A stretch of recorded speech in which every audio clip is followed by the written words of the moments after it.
Welcome back to the Loud Sound Epicenter podcast. I am glad to be joined once again by our favorite Thomas 777. How are you doing, man? I'm doing well, man. Again, Awesome, sorry awesome. for the postponement. No problem at all. That was just fine. Now, a friend of both of ours, one of our favorites, Barack Obama on Twitter, notoriously dropping takes, always translating Paul Godfrey books. One of the legends, in my opinion. He brought something to my attention that I had not investigated yet. One of the many American historical tangents that I have yet to dive into. And when I brought it to your attention, it uncovered some Chicago history, and that was Chicago Mayor Daley. And so I wanted to get your take on his sort of his legacy and what it really means to you, because I know he's quite a character. Yeah, well, the kind of political bossism that I mean, that's really the only way to describe it.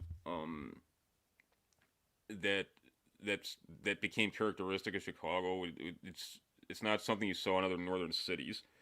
I mean, there's to some degree, you saw that sort of structure in Boston, but really outside of the South and outside of kind of jerkwater towns, for lack of a better way to describe it. Like it's not something that was extant in the 20th century. Like Chicago was kind of an outlier, but it is. I mean, Daly, old man Daly. I mean, not Richie. He was when the left hated him. I mean, only they hated him even before like the '68 Democratic Convention. Okay, and like their constant refrain was that um oh, Daley's he's sustaining his own kind of um, segregation regime in Chicago, and he's got this entire coalition around him based on that. Um, yeah, that wasn't entirely untrue, but the fact is, but when people put shade on that, they don't account for what the forced integration effort actually represented, and we've talked about that before. It was basically an effort to break Catholic political power by ethnically cleansing the Catholic parish communities, and Daley, in large part, resisted that effort for the duration of his tenure. And Mike Royko, who was succeeded by John Cass. Nobody probably reads John Cass anymore. He's not. He's got a blog that you gotta like pay to read, which I think is kind of fucking retarded. But Cass, in my opinion, never could really fill Royko's shoes. But Royko wrote this great biography of Mayor Daley, just called Boss, and he made that point too. And it wasn't an accident Daley never got indicted for corruption. He was really splendidly isolated from the outfit, and that was very deliberate.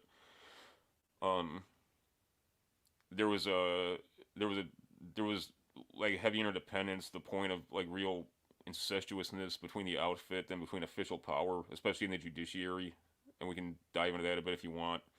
That was like well into my lifetime. That didn't end until the '90s, like Operation Greylord. That was the big effort to kind of crush corruption in the Cook County judiciary, which is still crooked, but like not in that way. Like until fairly recently, in relative terms, you could like literally fix a case by like buying the judge. It'd be like, what's this going to cost? And you go into chambers with a bag of money, like quite literally. If you had the means to pull it off, and you know, but the executive regime, like you never Daley was never like photographed with mob guys, and the the way the way things were fixed like didn't really touch and concern the mayor's office. I think the police department was kind of a splendid barrier to that. I mean, in Chicago too. Like, if you want to get anything done, you got to have support of the fraternal order police, which actually has tremendous power. Like cop unions, like out like where you're at, like don't mean anything, and like in most places they don't. In New York City, it means something, but like in Chicago, the fraternal order police like still is like this powerhouse. And one of the reasons Lightfoot, I mean, in addition to the fact that she's like a fucking goblin and like she, like, like I have a hard time believing that woman could shore up a coalition mandate. Like the police like hate her or they hate her and they won't they won't play ball with her. And like if you can't get the FOP and Chicago police on your side as the mayor, like you can't do anything. And they that really they really kind of like they really kind of insulated Daly. But it's weird too because like I said, like that I made the point to like jump into the present for a minute. I've got nothing nice to say about Rahm Emanuel. Like he's a creep, he's a Zionist, like he's crooked. But as far as Chicago mayors go, like he was definitely like the best mayor that's sat um in the office in my lifetime in Chicago. Because he was actually competent and he wasn't mired by the kind of South Side crony politics that machine guys were. And I told people they'd be sorry when he was gone. But what's weird to me is that like anytime Chicago's a black mayor, like he's a cipher or like she's a cipher. Like that was Harold Washington. He was really kind of like a non-entity. Okay, um, I'm surprised. I'm surprised a guy like that wasn't insinuated as placeholder because apparently there wasn't any succession plan after Rahm, and I find that kind of incredible. But if it what'll be interesting to me is like who replaces Lightfoot because it's kind of like it's just kind of like there's no like executive in Chicago right now. You got this kind of deranged uh, creature in the mayor's office that who who's got no authority over the executive apparatus in a meaningful way. But that's so. I mean, Chicago's a weird. I mean, it's weird. It's weird that people like Daley and to a lesser degree Rahm like wielded the power they did like in the modern era. But it's weird too that like that seems to alternate with like having a complete lame duck in the office. Like Jane Byrne was somewhere in between. You know, it and she was connected. Because it's interesting that people associate Chicago with the Irish because like the Irish like they're something like 7% of like the white population of Greater Chicagoland. I mean, so they're not like thick on the ground, but like they're concentrated in a couple of hoods that have tremendous political clout, and they created like a real political combine around themselves, which is pretty remarkable. You know, like that. And anybody who anybody who thinks about that critically, I mean, that's being like a being like a minority within a minority population, like a white ethnic, like after like the '50s, and like being able to pull that off is pretty extraordinary. But that's Chicago's not a super Irish town. You go to Beverly, you go to Bridgeport. I mean, you will find these like enclaves and a couple other places, but they've got an outsized impact, and that owes to the Daly family. And like we were talking before we went live, like Bill Daly, Richie's brother, the other son. Those that don't know, he was Bob Dole's campaign manager, and he was kind of he's like the son they sent to Washington because frankly Richie Daley's was a retard in my opinion, but Bill Daly was real smart, and he kind of made his own way. I mean, a guy like that never truly makes his own way because he's connected as fuck, but he didn't seek out a role in like his brother did locally. He went to Washington and he made an impact, but he when he announced his run, when Lightfoot got elected, like literally nobody turned out to vote, and the like I said, the Fraternal Order of Police came out against Bill Daly, and not even white people like voted for fucking Bill Daly, man. It's like that family's cachet is apparently done, which is interesting, but I don't. I don't. The election system in major municipalities is something that makes very little sense these days, as we talked about too. The But I think the turnout numbers were so low when Lightfoot got elected, and the fact that it was basically it almost became a runoff between her and Prangwinkle, who was the the public school bureaucrat. And she was kind of like Treckwinkle was kind of like a token black lady, like among like the old Combine, which is interesting. Like she went back to the days of guys like Fast Eddie for Doliak and stuff, But it's like she's kind of universally reviled by like just about everybody in in Cook County, so like the fact that you had like low like freaking yeah, like something like 20 some percent of registered voters like even going to the polls, and it's like a runoff between those two uh characters. It was a strange situation, man. But I don't know.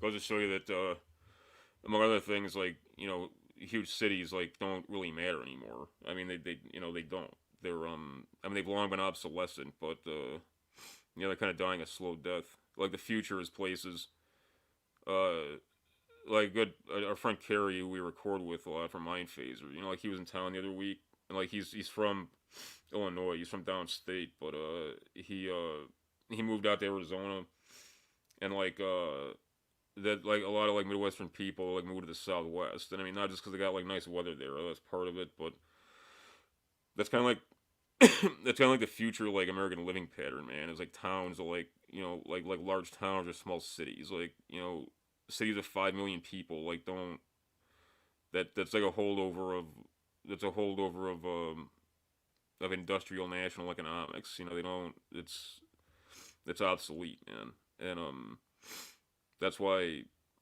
places like Chicago are always trying to rebrand as like lifestyle centers, and like because that's all they have anymore. If you can get like you can get single people and like dipshit liberals and strivers and like gay guys like spend money like to party there or whatever, like that's the only way you can generate revenue. I mean, because the only reason a city like Chicago exists is, I mean, it's like Herr Spengler said about a century ago.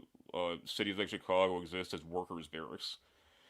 When when your when your national economy is based on things like the factory built by Henry Ford. Like it it doesn't have a purpose anymore. It other than if you, I mean, I think I think I think it's a very bad thing that cities have kind of been ceded to the enemy because cities are great. There's tremendous history there. There's a lot of culture. There's like all kinds of stuff that's accessible in a way that things aren't in more remote environs. But they exist as like curiosities, man. Like there's absolutely no rational reason for a city of like 5 million to fucking spring out of the ground in the 21st century anymore.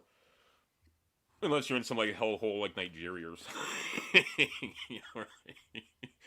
That's on my mind. I'm not just being randomly weird. Like I was watching this thing on like these African mega cities, like on YouTube, because it probably popped up in my like recommendations list. Because I think I was watching a bunch of stuff in South Africa, and I was watching District 9. I really like the movie District 9. I think it's really good science fiction. It's also like really funny. Um, and especially because like the prawn aliens like act like hood guys, and, and they're like doing stuff like stealing tires and shits, and like it's just like a really dope movie. But it stuff yeah, like stuff about the Congo and stuff about Nigeria was popping up, and I'm like, damn, man, I'm glad I don't live there. But they got they got all these places, and like it's really weird because like in these truly like third world countries, this like development aid and like what direct foreign investment they can garner. They all have like a city center, but it's like small. It's like compared to what we think of as like a metropolitan center.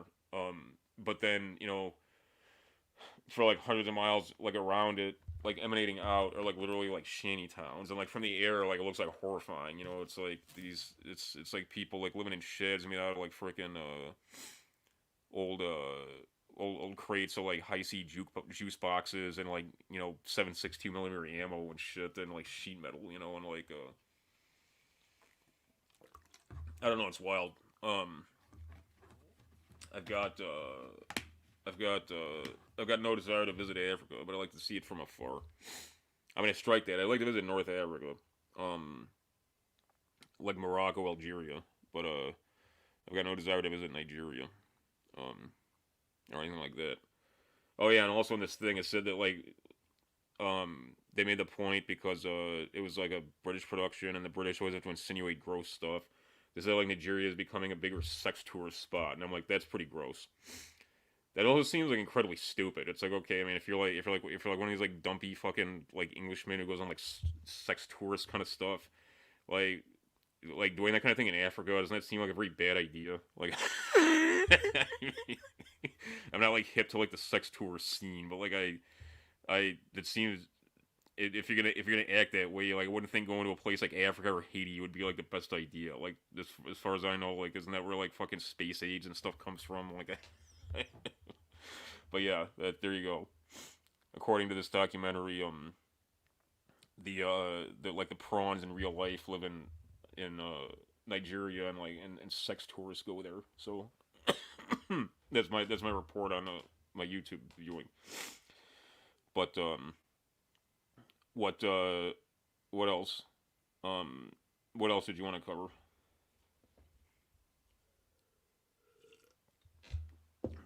What else did you want to cover Chicago wise? Back on the topic. Your sound's cutting out on me. Okay, a little bit of a boomer moment there, but Yeah, I no, want it's to all good. I want to give a shout out, a proper shout out to Chris and Floral Park on Twitter for seemingly throwing some respect on Spangler, who you mentioned earlier. There seemed to Yeah. be the chat seemed to be supportive as well.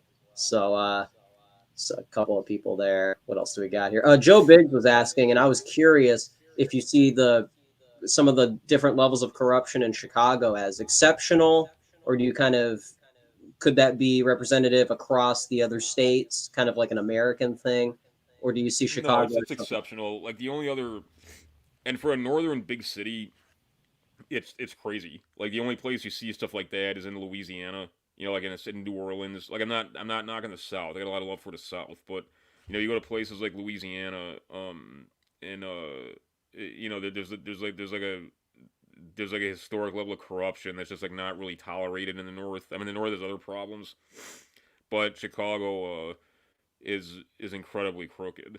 But in a different way than I mean, Chicago. There's like corruption like bred into Chicago, and you know, you still and Chicago PD is very crooked. Okay, like I'm not some jagoff who's. I mean, I've got no love at all for the police, but I don't like hate them either.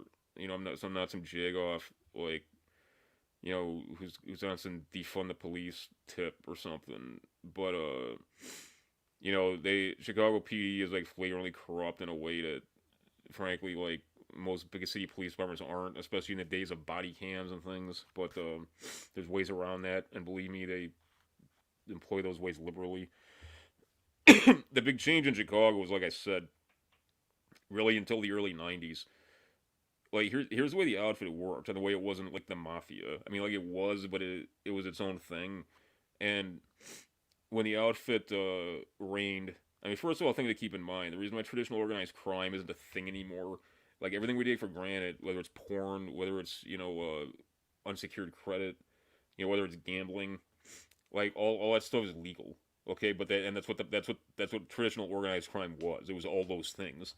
You know, you want to gamble, you know, you want to be with a prostitute, like you want to, if you're a pornography consumer, like none of that stuff was all highly against the law. And I mean, if you got a city, and like we talked about a minute ago, cities like Chicago are truly worker barracks. You got a bunch of angry men of like prime working age. You know, they're gonna drink, they're gonna seek out prostitutes, they're gonna consume pornography, they're gonna gamble, and you just got to accept that. Okay, it's just you just do. Okay, I mean that's not realist. People are realistic. Like understand that. So you find a way to manage it. Well, the way to manage it is that you know, I mean, this is just this isn't even planned. This is just the way that you know, like human institutions develop. Okay, whatever we're talking about. I mean, that's how the outfit developed. It was different how the mafia developed, like La Cosa Nostra. They're not the same thing, even though media pretends they are. But so I mean, Chicago, like you had, and in the Midwest, obviously it's weird because like vice is all over the place, but you're not supposed to talk about it. So that's like fertile ground for like the outfit because it's like this stuff goes on, but we're gonna pretend it's illegal and people aren't doing it. And then the outfit had like if you got arrested in Chicago during the outfit's reign, um the biggest bonding company in town was American Bonding, which was run by the Chicago outfits. So you'd get arrested, you'd be like, the cops would ask you, like, can you bond out? No, like, I don't, okay, well, we're going to take you to American Bonding. And then they'd put you on a juice loan with one of their loan sharks, and they'd bond you out. Okay, I mean, so it's like, it was entirely insinuated into public officialdom, but in weird ways. And in ways that, like, nobody would raise eyebrows about because, like, respectable people aren't getting popped for gambling or for prostitution anyway. So it's like, you know, it like it was allowed to go on like for decades because of it. But also things just, you go to Vegas a lot. Like the movie Casino is really good because that's my favorite Mafia movie. Like, not just because it's True. about, you know yeah, not just because it's about the Chicago outfit, but it breaks down like how things like that used to work. And what the Chicago outfit did was the Chicago outfit had interest in casinos going back to the 50s, and Johnny Roselli, like JFK conspiracy wackos, they they he's one of the figures they focus on, and he was a strange guy. Like, he was handsome Johnny. He was always dressed impeccably, and he always had a pretty girl with him. So he was like the media. He was kind of like a John Gotti type figure of his day, because like the media like really liked him. They're like, oh, it's handsome Johnny. But he and he had weird ties to U.S. intelligence and stuff. Um, you know, so I mean, I'm not saying that it doesn't make sense for people to kind of deep dive into his life, but it's stupid when people claim that like he had some connection to Oswald. But in any event, he was the outfit's man on the ground in Chicago. And what happened in the '70s was the Chicago outfit got control of the Teamsters pension fund. So what they did was they created a shell corporation from the Teamsters pension fund, and they used it to get equity stakes in 4 casinos. It was the Hacienda, which no longer exists, the Stardust, which doesn't exist, um, and 2 others. Let me pull it up real quick. Um,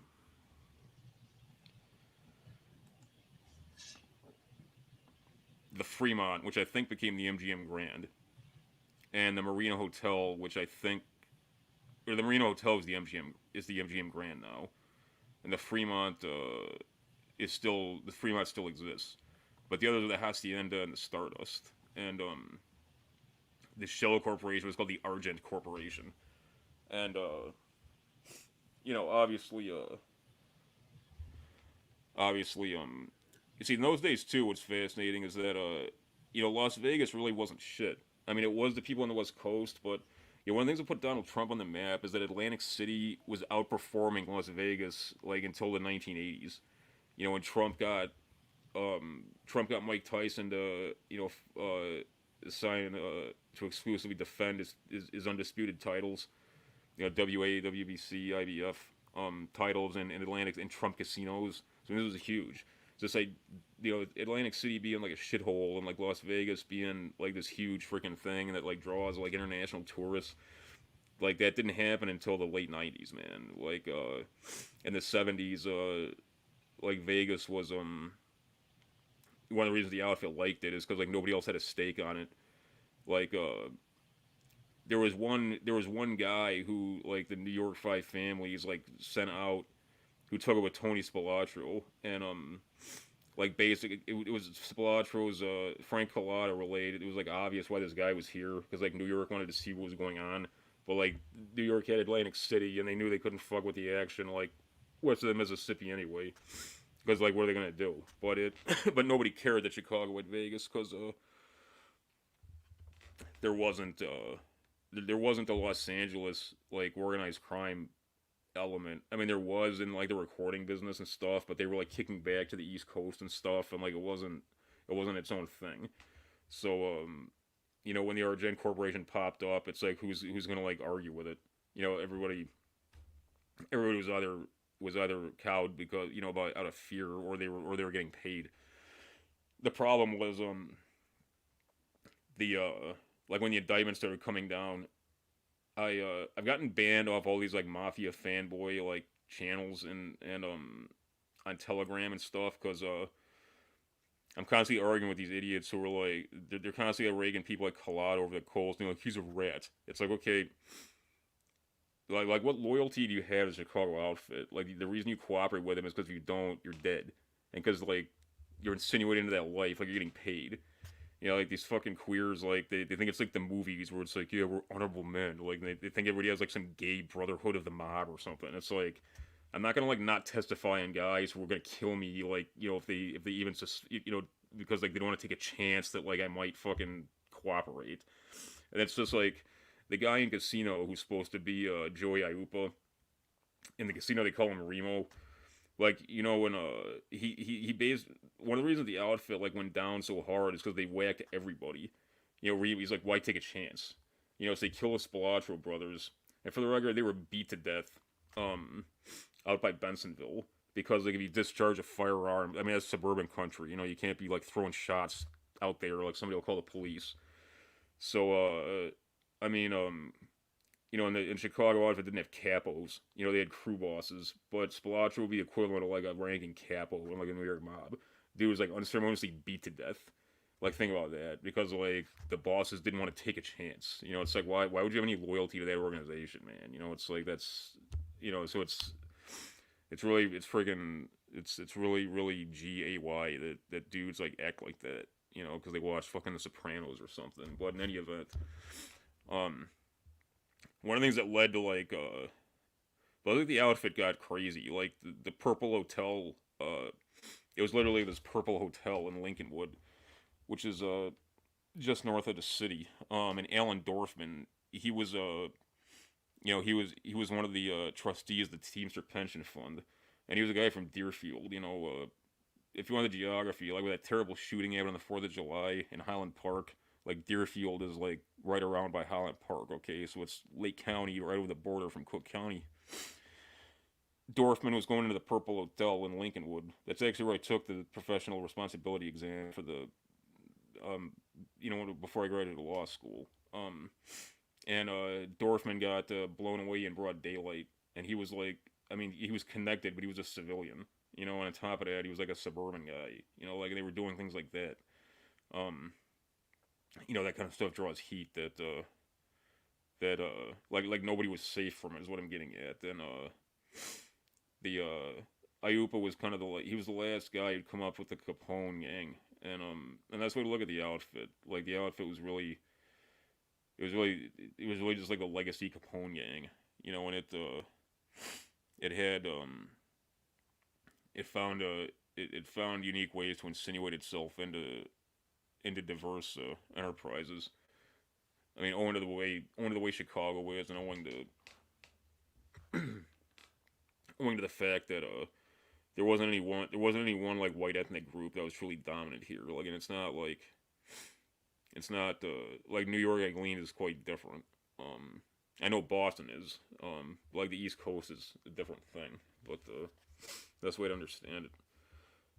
Like such, so I get tired of people like asking me if like the mafia still exists. I tell them like it's not the mafia here; it's the outfit. And no, it doesn't.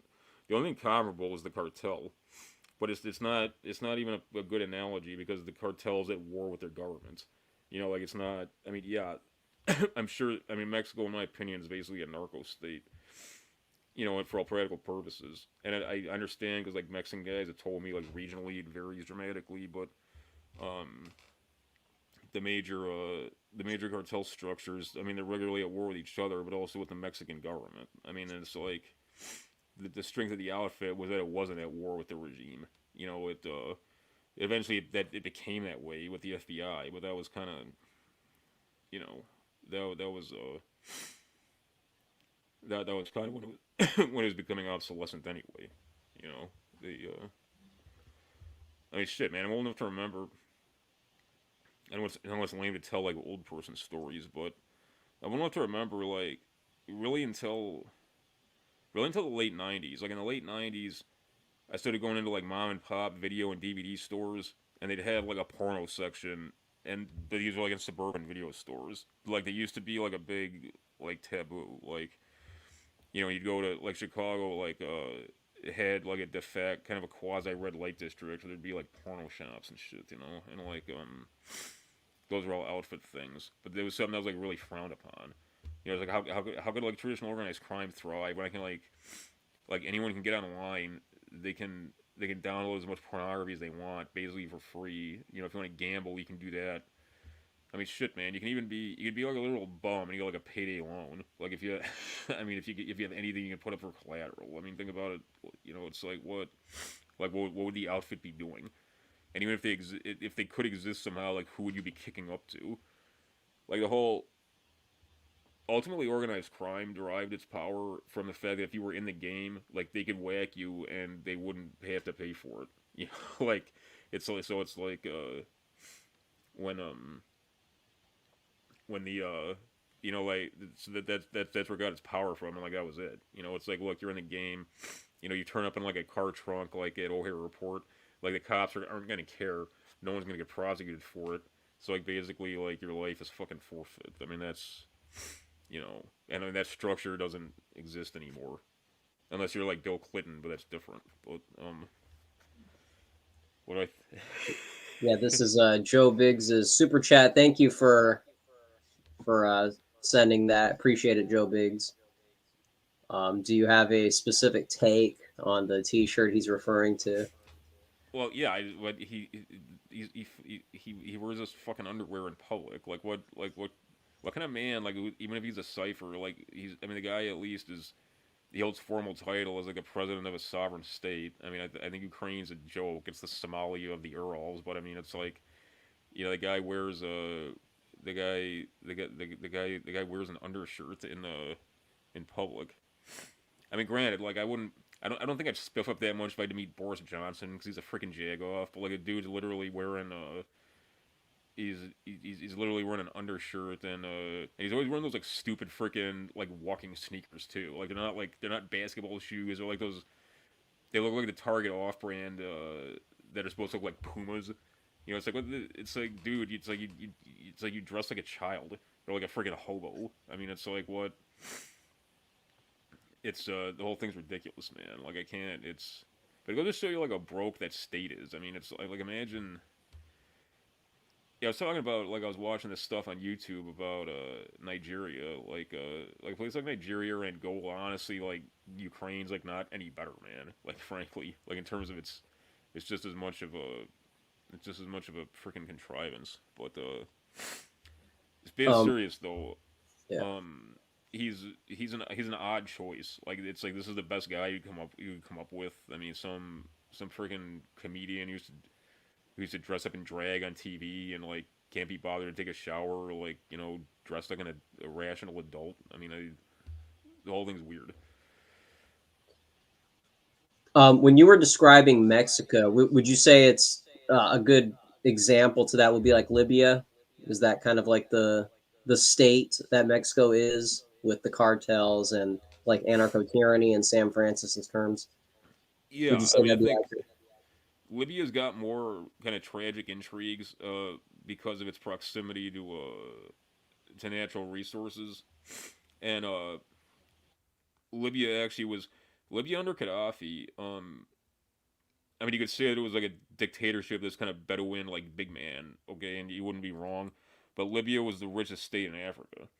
You know, it was a prosperous state. I mean, Mexico's always Mexico's always been really dysfunctional and really poor. Um, Part of that's kind of the. I mean, I don't think Mexico, even if Mexico didn't have this corruption problem, that's kind of. I mean, speaking of institutional corruption, it but I mean, Mexico's just kind of unfortunately situated geographically. I mean, that's one of the reasons why America didn't want it is because it's. I mean, it's like what the hell's there? Honestly, I'm not like putting shade on Mexican people. I'm saying like that there's Mexico's basically figuratively and literally a desert. It but yeah, there's something. The problem with the cartels is that I mean, yeah, Libya deals with some. I mean, you've got like non-state actors who are under arms who have quasi sovereignty, you know, and the ability to apply violence in a way that once was the monopoly of sovereign states. But the cartel's a unique problem, and it's and it's and it's uniquely powerful. You know, like Chicago is people don't think of Chicago as being like a city. Like, I mean, there's a lot of Mexican people here, like in places like Pilsen. Um, but people don't think of they don't associate Chicago with like Hispanic people. But the cartel is like the dominant like criminal organization here. Like not on the street. It's not like Mexican dudes like posted up on the street like locked and loaded. You know, like you find like you find black guys in like Garfield Park and whatever, and like at the dope spot, like it's black dudes like pushing the product, but that product is coming from cartel guys, and it like you better believe like they're. I mean, there's a reason why like El Chapo got indicted in Chicago too. Okay, I mean they were sending a message that El Chapo's dope that was all over the freaking street. I mean, and probably still is. I don't know. Thankfully, I haven't been in that game in a minute, but yeah, it's comparable, but it's in structural terms to a place like Libya. But the cartels is like a unique thing, owing to its, in my opinion, um, it's there's actually pretty good intel on the cartel too, because like you got so many like Spanish isn't like trying to decipher Pashtun or something or Pashto, um, and there's so many bilingual people here. Like you can basically get you can get good data on like what's happening with it, and but yeah, it's they're really really frightening people, man. They're really sick, like ISIS is. I remember when back when YouTube was kind of like the Wild West. I mean, YouTube didn't used to be like censored at all, and then like when they started censoring it, stuff would still be up for like 2 days.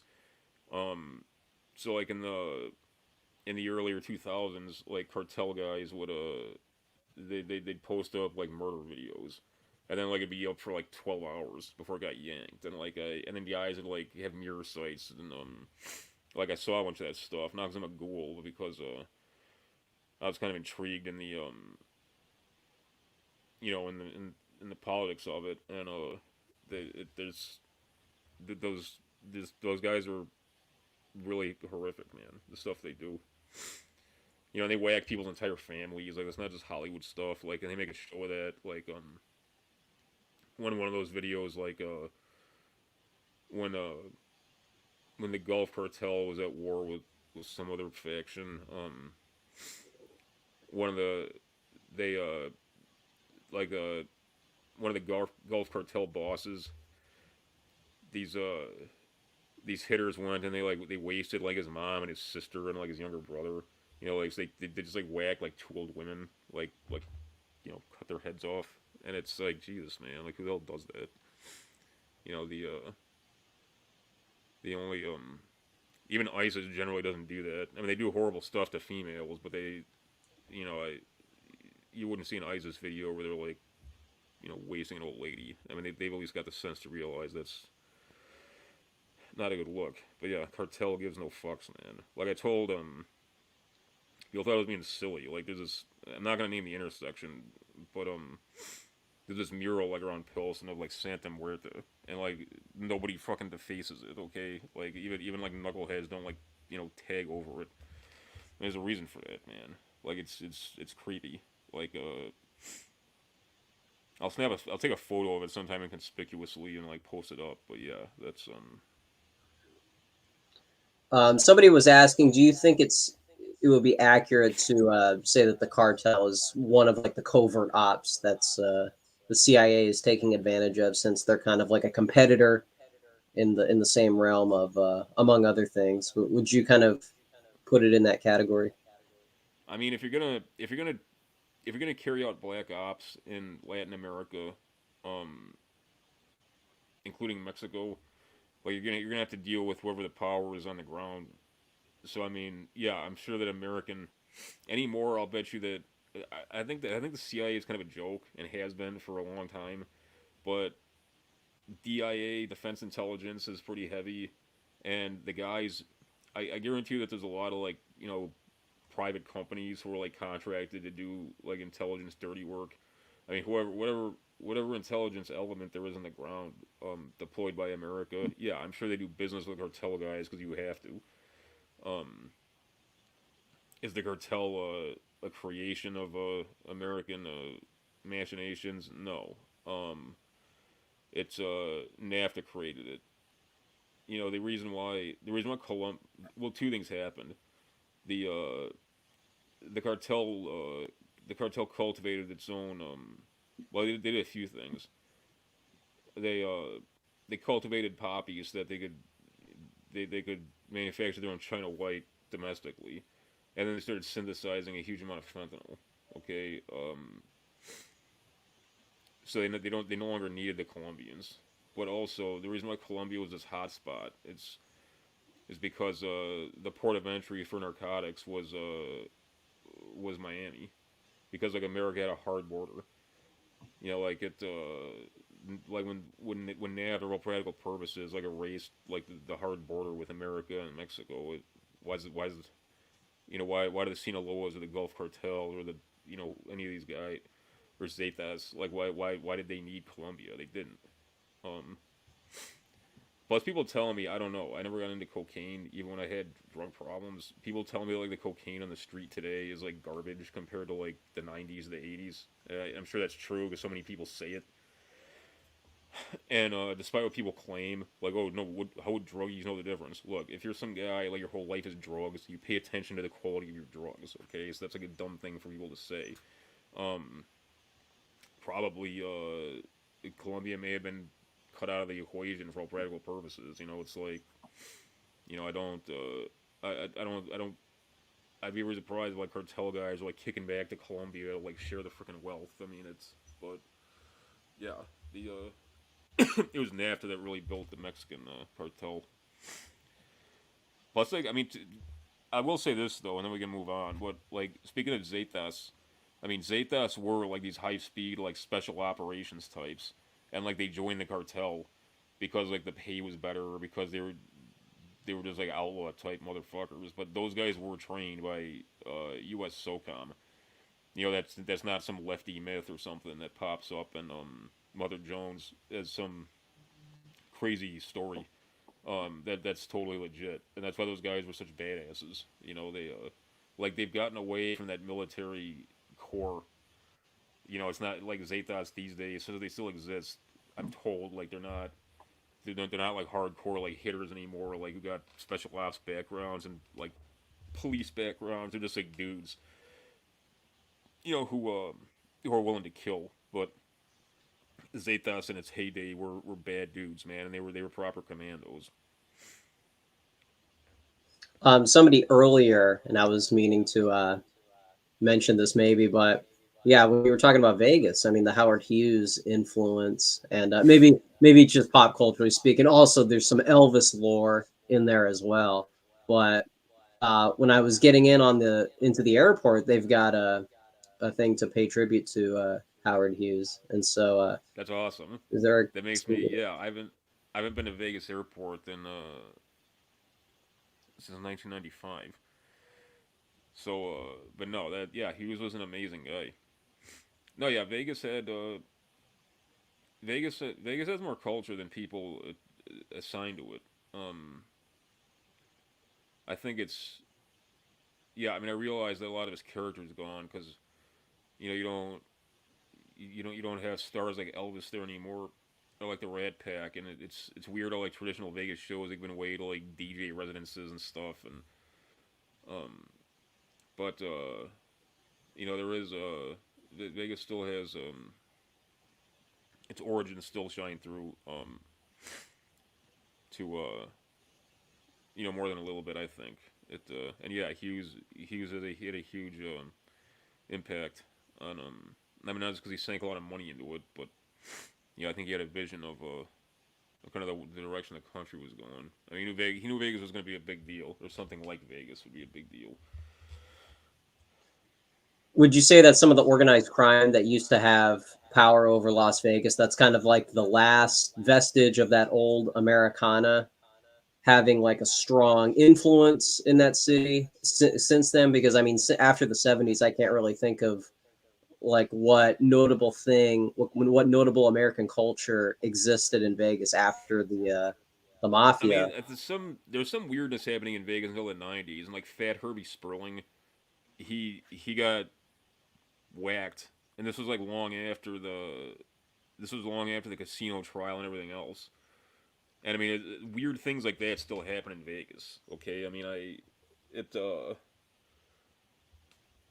you know so I think there's still some weird shit in Vegas like that.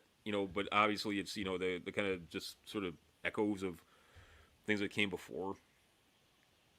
I mean, unless you're talking about truly towns that are like geography and nowhere, like towns that just popped up out of in the middle of nowhere. Kind of like where I was staying out in Baltimore for a minute, like one of these freaking suburbs, Gaithersburg. But at any place that's got like a real heritage to it, I mean, I see that. I see that here, man. Like in Chicago, like much as things change and like weird as things get, and as much as the regime tries to kind of socially engineer um organic cultural signatures out of things, like this stuff like endures in weird ways. You know, not just because old people like me recall it, but this stuff like has an impact that it's hard to it's hard to erase. Like people in like old world people, like Europeans, particularly like Slavs and stuff, like but also like Orientals. They talk about it like, I mean, I don't believe in this, but they talk about it like places that have like auras and things. There's something to that, not because it's like ghosts are there or something, or like psychic energy or whatever they're claiming, but there is like events do have like a weird formative effect, even after like people don't directly remember anymore. Like it's and you do get I mean, you see that especially in Chicago because Chicago's kind of land that time forgot. But Vegas is the like organized crime too is it's weird, man. Like the reason people are attached to it and nostalgic about it, it's like I said, like there is a weird American Puritanism that that kind of denies like the goings on of certain things. You know, So it's like when that collides with like immigrant populations that are basically gangster oriented, like you get shit like the outfit, and that's actually highly dysfunctional. Like people say like, and I know nobody's saying this and shit, but like I argue with guys who don't really know the fucking score here on the ground. It was all better like when the outfit ran stuff. It's like, why have I got to choose between some goblin like Lori Lightfoot and the fucking outfit? Like, I don't want either one, man. Like telling me my business. Like, how's that? Like, I don't, I don't think, I don't think getting shook down by like dickhead like outfit connected cops is like some awesome thing because like my money's going to some like Italian or Irish or Polak guy instead of like some fucking lesbian black lady. Like, I don't. It's like, oh, that's awesome. I'm getting my ass kicked by a Polak, not this like lesbian black lady. Like, no, okay. I mean, maybe it's because like I'm a wood and like I don't have like stakes in that. Like, I'm not real thrilled about like either prospect, but yeah. Yeah, yeah. Maybe there's something to be said because Vegas had a specific way of like conducting itself, and like you mentioned, the casino movie at the end. I think that's a nice summary of before and after. Vegas now is like Disneyland. It's like checking into a hotel. It's very transactional and corporate, and so maybe some of that culture that existed during like the Rat Pack era of Vegas, maybe there was something a little more authentic. The fact that those are the No, representatives. I agree. Well, what happened too though is that like everybody, nobody. It's easy to make fun of Andy Warhol these days, and I do too because I think the late '60s into like very early 1970s era was kind of stupid. And like I was watching an interview with Joey Ramone where he was like talking about like dumb things were then, and like I agree with that. But at the same time, and I'm not a fan of like Warhol's. I'm not a fan of like his output. Okay, but the dude as like a futurist and kind of like a sociologist, he had really interesting takes. And, the whole the phrase 15 minutes of fame that was actually that owed like an interview Warhol did. And we're also in the future, like there's not gonna be like stardom or glamour anymore. Like everybody will just be famous for 15 minutes. He's trying to say something about the looming panopticon, but also he's trying to say something about how like the entire idea of like celebrity glamour and like the kind of mystique of like stardom, that like that's something weird that can only exist like basically during like this kind of random few decades in the 20th century, and he was right. And that's part of the way to understand Vegas. It's like, yeah, I culture has taken a nosedive. There's no doubt about that.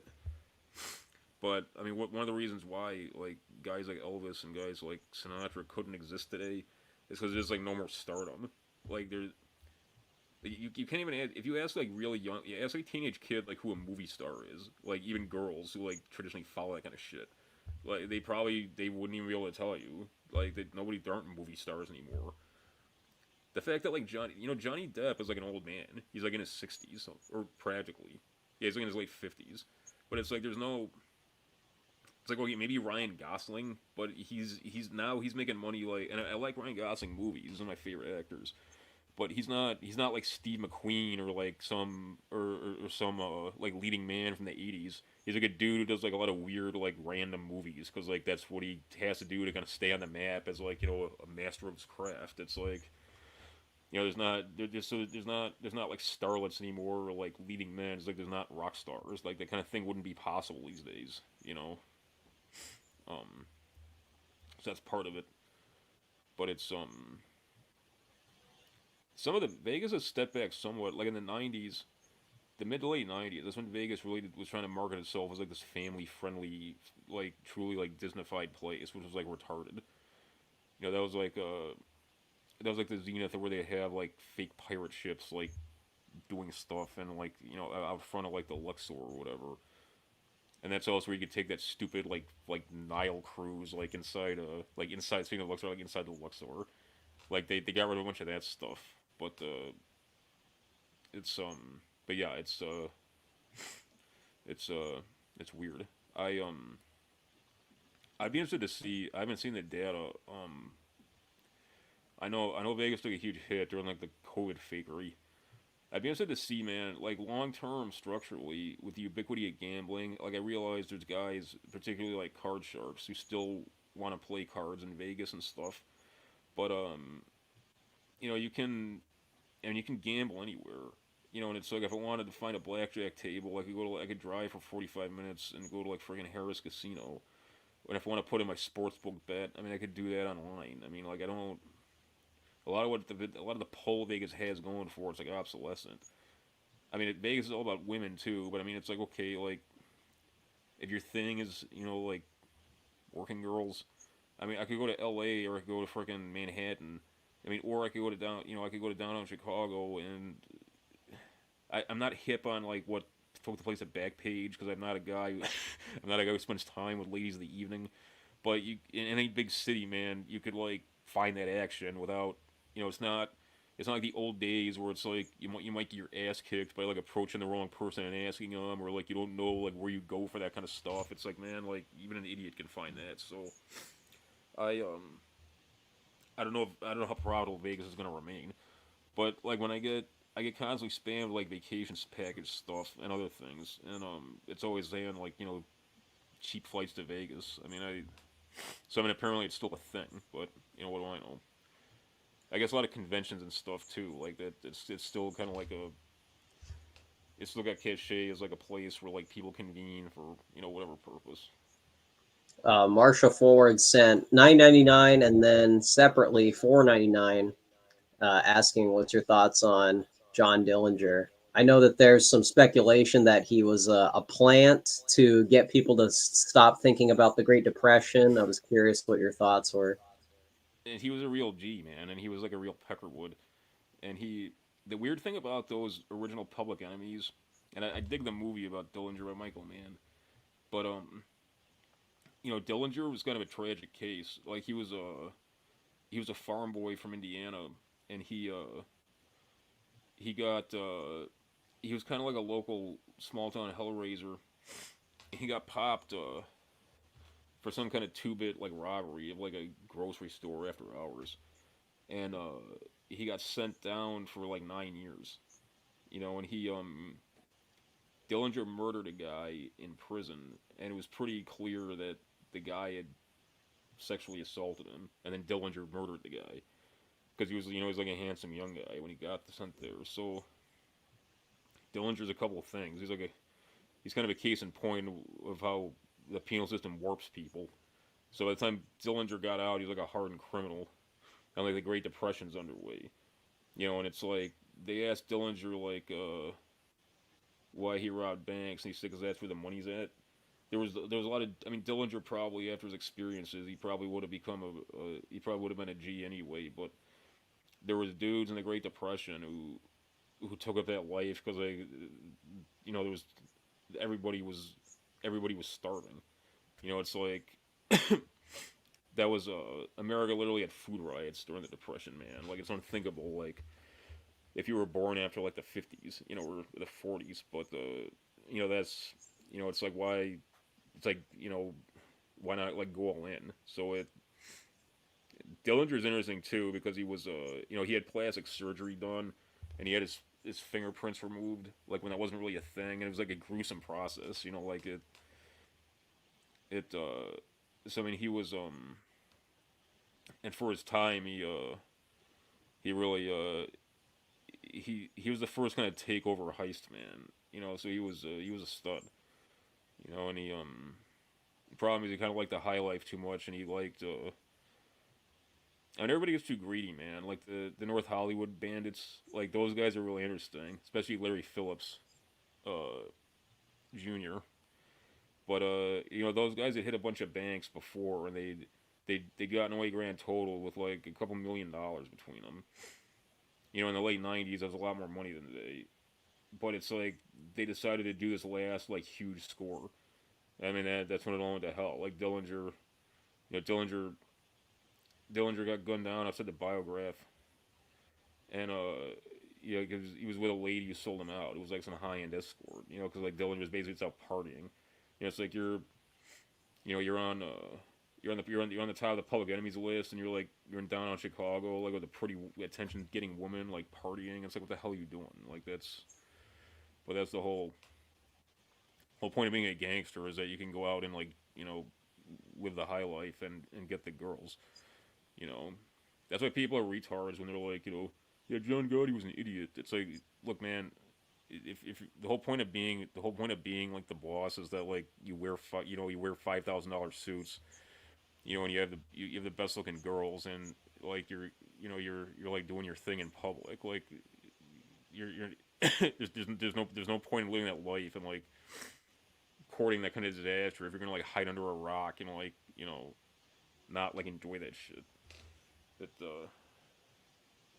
but yeah, Dillinger was he was the genuine article. He Charles Starkweather was probably my favorite old school criminal. I mean, Starkweather was a disturbing guy, and he was a sick fuck. But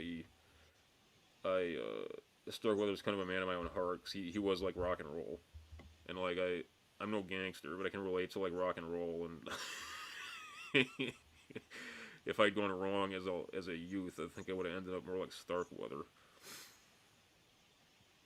Um, yeah, Oscar wants to give you some props. I think you shared something similar on a past stream. Yeah, man. Yeah, grape icebreakers are fucking great, man. They're like I don't know what's in them, man, but they're incredible. It Right. I was curious if you had recently rewatched or maybe just looked at scenes from Bad Lieutenants. Yeah, That yeah. I posted the one up on my Twitter the other day because it was on my mind.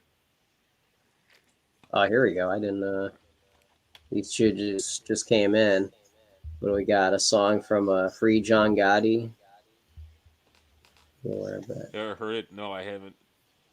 I got to check that out. That's $10. Thank you, Media Hits. Appreciate it, Media Hits. Marshall Ford sent in like $15. Thank you, man. I appreciate it. And then we got $5 from Green Glassful, who also sent in a previous super chat. Thank you for both. What do we got Yeah, I here? see you raised Cordwainer Smith. He was on my mind the other day. Cordwainer Smith was more. He wasn't a traditional liberal like we'd think of it, but he was a weirdo progressive like a lot of sci-fi authors were in that epoch. He had an interesting background. He was he'd been in the military. He wasn't a traditional sci-fi author. My favorite sci-fi authors Harlan Ellison, um, Frank Herbert, obviously, and John Stakely. Although it was only Stakely only wrote a couple books before he died, but Armour. Anyone who reads my fiction and is familiar with Stakely, you'll see his influence on me from Armour, which I think is kind of an improved. I mean, I like Heinlein too.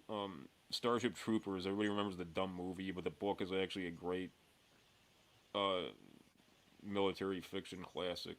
And I did The Number of the Beast by Heinlein too. Everybody hates that book, but I like it. And I kind of like Dan Simmons. He wrote Hyperion. Hyperion is like more science fantasy, but I dig that kind of stuff. And the Shrike.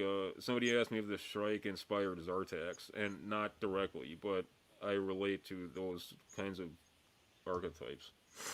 So yeah, I read. I didn't read Hyperion until I was like in my 20s. Also, like, so it didn't have like a formative effect on me. But yeah, Harlan Ellison, Frank Herbert, John Stakely. Um, Honorable mention to oh, and Jerry Purnell. There you Uh, go. yeah, Lucifer's Hammer and The Mode in God's Eye. Jerry Purnell and Larry Niven. That's great. And if you're keen to like population genetics and kind of the ethics of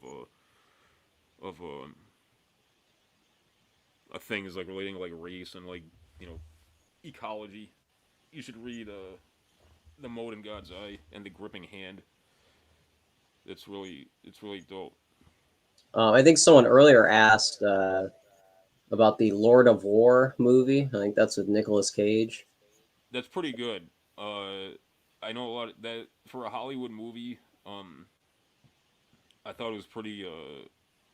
It had some pretty hot takes, and it shows. It conveyed too, like after.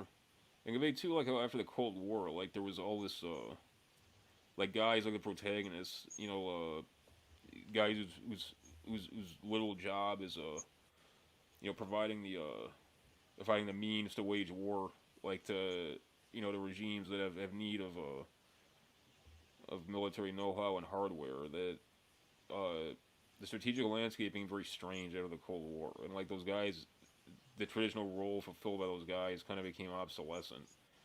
Um, that's one of the reasons why. That's one of the reasons. That's one of the reasons why. It's a secondary reason, but that's one of the reasons why the regime pursues things like this proxy war in Ukraine. There's not a real strategic logic to that. It's like ideological and it's a moral crusade, but it's also secondarily war tech firms don't have much to do, man, any more than Mr. Fauci and his bureaucracy had much to do. There's a Oh, parallel there. God. I was the frog on Substack. Mentioning Jay Bailey. Jay Bailey's cool. Interesting. So you might recognize this person. Yeah, Probably on your Substack. Green yeah, I Glass. remember. Yeah, thank you, Green Glass. I appreciate it. $5. Thank you, man. Sideways. What would you like? Would like to know Thomas's take on the steampunk genre I mean, from Patino. that kind of that kind of stuff became big like when I was like in my 30s. So I always thought it was just kind of like silly. It I mean I realized it's like a callback to like Captain Nemo and that kind of shit. I mean I it's one of those things that seems like it could be cool, but like it's mostly just like stupid and gay because like the people behind it are stupid and gay. Like if somebody wanted to what's actually pretty cool? It's pretty dope for like a Hollywood kind of special effects movie. The 2002 version of the Time Machine with Guy Pearce is Yeah, pretty dope. It's like a really cool movie, and their take on the Morlocks with Jeremy Irons is kind of like the brain organism of the Morlocks, and he's got this like hyper developed like brain that goes like all the way down his back, and he's explaining to like Guy Pearce like look like basically this is like how it has to be. Um, that was pretty dope, and there's like some dumb PC stuff. Like there's this kind of like there's like this like effeminate black guy who's a hologram, and like in the future he's like the keeper of all knowledge. Like I mean it's like dumb like post Matrix bullshit like that, but it's pretty dope. And the like if steampunk was more like that, like taking stuff from like the from that from that epoch, from like the Edwardian era, like and a little bit before, like it could be cool, but like it's not cool. It ends up like the Will Smith version of Wild Wild West. Like it's just like dumb. Um, I like some of the when I was a kid on the weekends when like on Saturdays I'd watch Svengoolie, but then on Sundays like they like family classics. Sometimes they'd show like stuff like sappy old Disney movies or shit like Old Yeller. Sometimes they'd show like Gone with the Wind. When they show stuff like Mysterious Island, which was like a Captain Nemo movie. Like Nemo was like a secondary character in it, but the book it's based on was one of the sequels to 20,000 Leagues Under the Sea, and like I always thought that was pretty dope. Um, but so yeah, Steampunk could be cool, but again, it's like not cool because it's like gays and fat chicks who produce it. Um, Edward the Pale, a regular on the show, he's asking about the everybody seems to talk about the Pope during the 1940s or maybe 1930s German Yeah, era. Do you see that? Like, what's your take on that? I mean, why would the Pope be down with the Third Reich? I mean, yeah, like there was, I mean, there were states like the independent state of Croatia and Slovakia under Tiso. Like Tiso literally was a priest. He was Father Tiso. Um, there was some kind of interdependence between fascism and and the Roman faith there, but that didn't originate with the Vatican. I mean I maintain too. Goering said after the July 20 plot, we should have purged all the Catholic officers. National Socialism was it was a tense coalition of Prussian Prussian militarist types.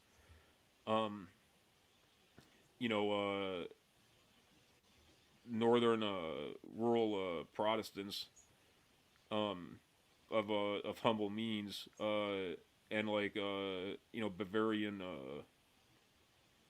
Munich Bavarians and the southern German Catholic Junkers.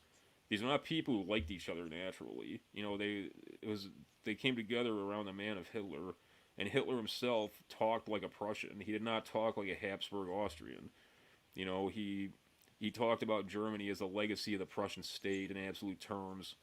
And National Socialism owes to the pietist tradition. I mean that point again and again. Like you can't. I mean, Leon de Grelle. There was a big story. Leon de Grelle was denied. Some Belgian priest like refused to allow him. In mass because he was wearing his uniform. So de Grelle like smacked the guy, and this caused like this big scandal. This idea that the Roman Church and the German Reich were like in love with each other like is doesn't make a lot of sense in my opinion. Plus, I mean, the Catholics had their own political structure. That's why one of Hitler's big obstacles was bringing the Catholic Center Party into the coalition. It's like the I don't know the people claim a lot that the SS was a Catholic organization. It was definitely more Catholic than the Heer was, but the and Himmler came from a staunchly Catholic family, so I mean his concepts and his aesthetic preferences were like somewhat Roman, but I mean it's no the Vatican's always on its own trip, man, and like they they like the German Reich was not the government like in a perfect world that's not the government they would have picked. No, I mean you they they backed the German Reich over the Bolsheviks because the Bolsheviks were going to exterminate them. I mean I that's had a professor in California that implied that the Vatican didn't uh, put up as much of a resistance as he would have liked but during like the. so the Pope should have shook his fist in the air when Hitler became chancellor. Like I don't I like what like people say it all the time, and they got a word. First of all, they view the Second World War as like this hostage situation where the constitutionally evil Germans like took Jews hostage, and the Vatican should have, and like the Vatican was like this police department that didn't rescue them in time. I mean, that's fucking retarded. And but also it's like, let's say, I mean, even if I accepted the kind of perverse view of some of these academic types, these midwit academics, again, it's like what's the Pope supposed to do? Like he should have like he should have issued some formal statement about like how mad he is at Adolf Hitler. Like, I mean, I don't. It's like, okay, that's great. You don't like who the German chancellor is, or like you're an anti-fascist. Good, bro. That's awesome. I mean, it plus two, Germany. I mean, yeah, there. Germany's not the Kulturkampf originally described Bismarck's kind of uh, pogrom against Catholic influences in German life. Wilhelm's wife famously wouldn't allow Catholics in their house. I mean, it wasn't. We don't think of Germany as being like, having those kinds of sectarian problems that are extant in England and its greater dominions like Ulster. But I mean, Germany was the heartland. I mean, it was ground zero of the 30 Years' War, man. And there was Germany was not Austria. Germany was not France. Germany was not Italy. It was divided by sect in a pretty profound way. And like I said, the Nazi voting heartland. Like, yeah, there was the like Munich. Munich and Nuremberg always had a mythical symbolic significance to the NSDAP, but their voting heartland was like the North German like rural Protestant, like uh heartland. It was not urban Catholics, and it was not Bavarians who constituted like the voting core of the party. Like it, I don't think it's correct to say that the NSDAP was either a Catholic or a Protestant party, but it was more a Protestant party than a Catholic one. I mean, that can't be disputed. Um, Marshall Ford, who's sent in money, was saying that he thinks Franco and Adolf didn't get along because of Catholicism. That may have been a That's part potential. of it, but I mean, Franco was a shitbird. I mean, he was an opportunist. He was a buffoon. He was totally self-interested. Franco's the worst thing that happened to the Axis cause. Um, he That's why I find it curious when people act like he was based or like this great man. Like the guy was like the Spanish version of Idi Amin. He was a fucking idiot. Here we go. Someone's asking what your favorite Screwdriver song is. I don't know if Voice that's of like. Britain. Okay, there you go. Yeah. Somebody Green Glassful again, $2. Thank you, appreciate it. Yeah, Um, Dangerous Visions is essential reading, man. Like especially if you're a science fiction fan, or especially if you write science fiction, like Dangerous Visions is up there with Dune. Everybody should read it. what do we got? A Toy for Juliet. That's Robert Bloch. That's creepy stuff, and the Ellison sequel to it is pretty sick too. I'm gonna bounce a few minutes because I'm sleepy. No problem, no problem. Marshall Ford is asking if Bismarck was Lutheran. Yeah. Um, there we go, there we go. What do we? Let me see if we have more questions. Codriano was his own thing, and he was also Codriano was Orthodox. I mean, he didn't follow the Roman Church. Um, Julius Evola got a great essay. He wrote a great essay titled "The Tragedy of the Romanian Iron Guard." The Iron Guard was the only fascist movement that Evola like wholeheartedly supported, because he viewed it as this as something that embodied like the reemergence of tradition, like the combination of the priestly and the warrior functions, and all and he thought that his mysticism was something that transcended ordinary politics. I mean, Codriano was a mujahideen, okay, in a real way. Um, that's I mean, and that's that's remarkable. But it very much that was only possible during the epoch, and it emerged from the same kind of dialectical process as secular fascism and national socialism, but it's like its own thing, you know.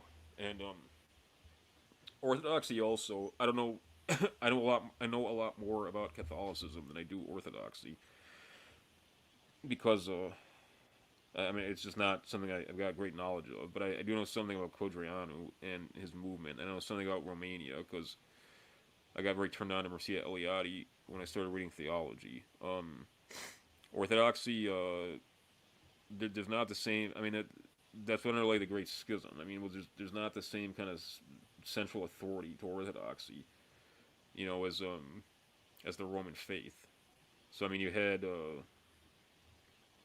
it.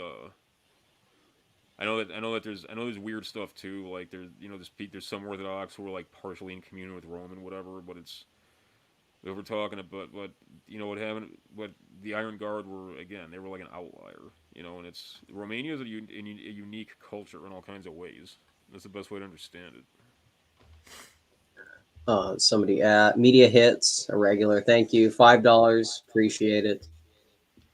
Brazilians let Germans in during German 1800s version of the potato famine, and then a movie by Werner Herzog with a brief acting role.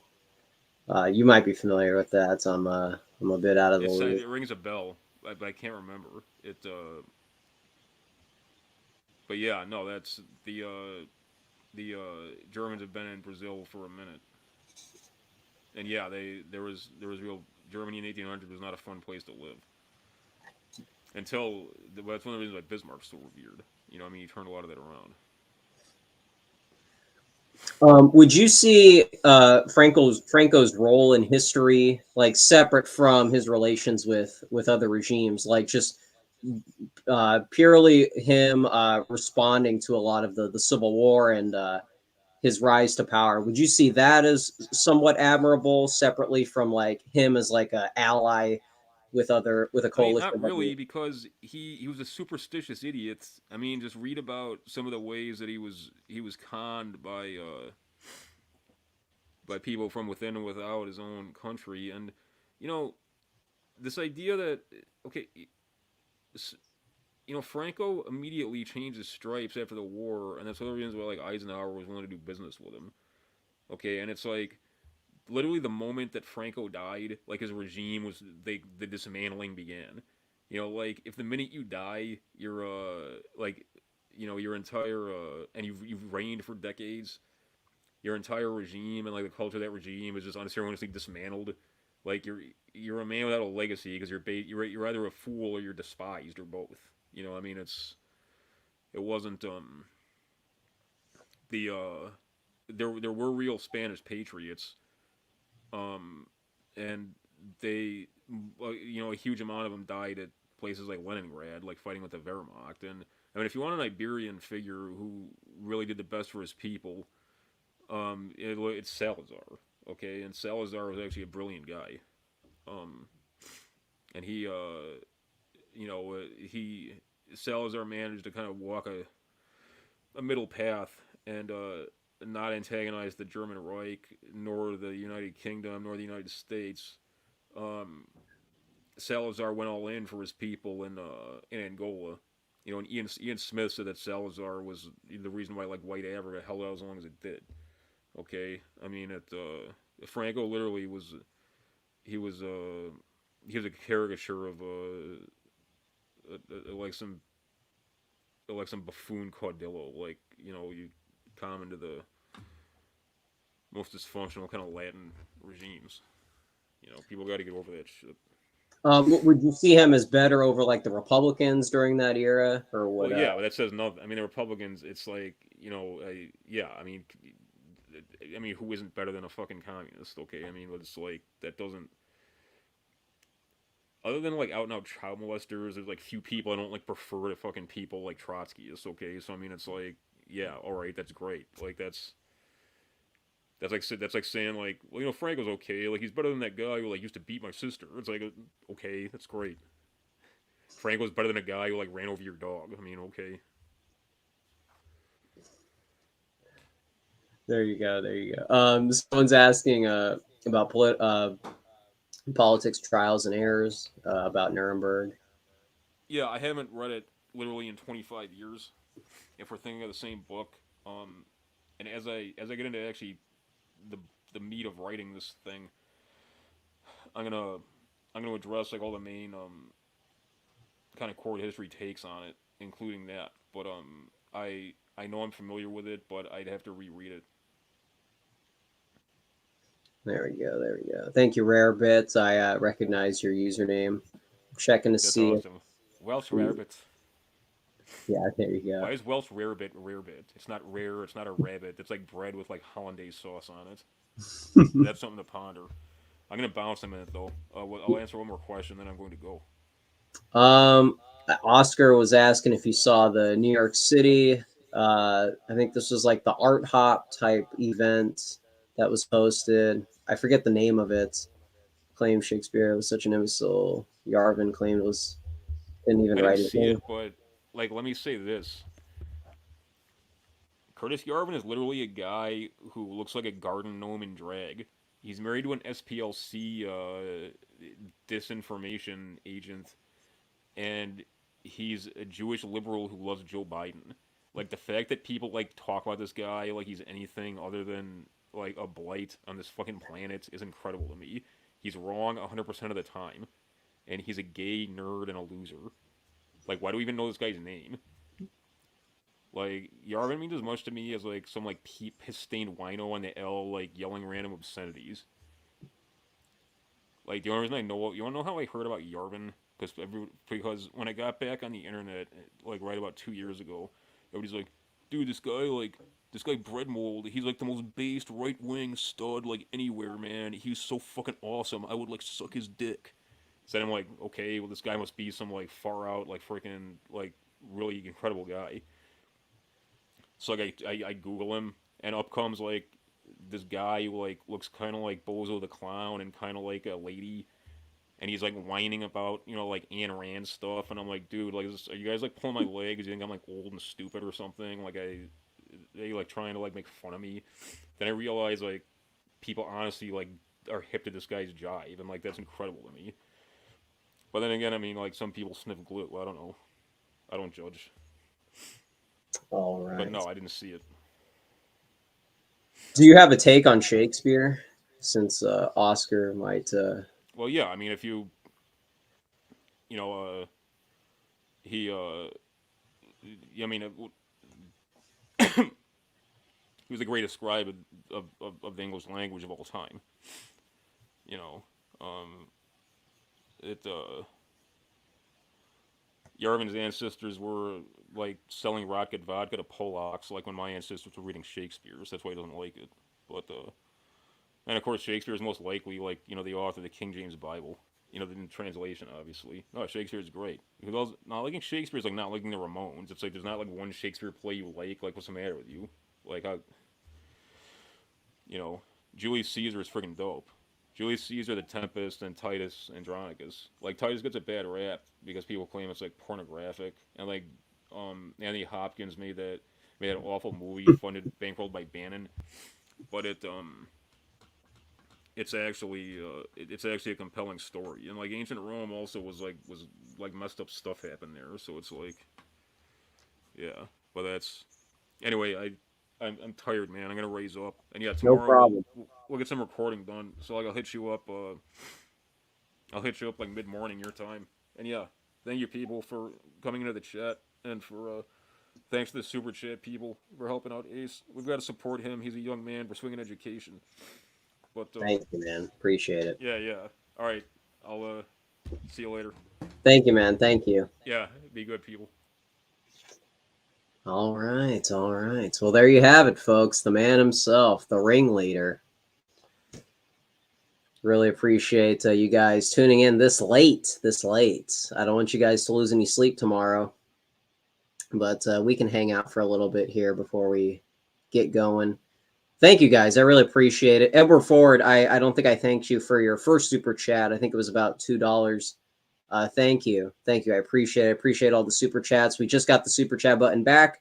So I appreciate you guys for taking advantage of that. Really appreciate it. Yeah, of course. Seems like every time Yarvin's name gets brought up, it's not exactly in a positive way. So, hey, we got my best friend in chat. Thank you, man. Thank you. Really appreciate it. Yeah, I'm pretty surprised by the Franco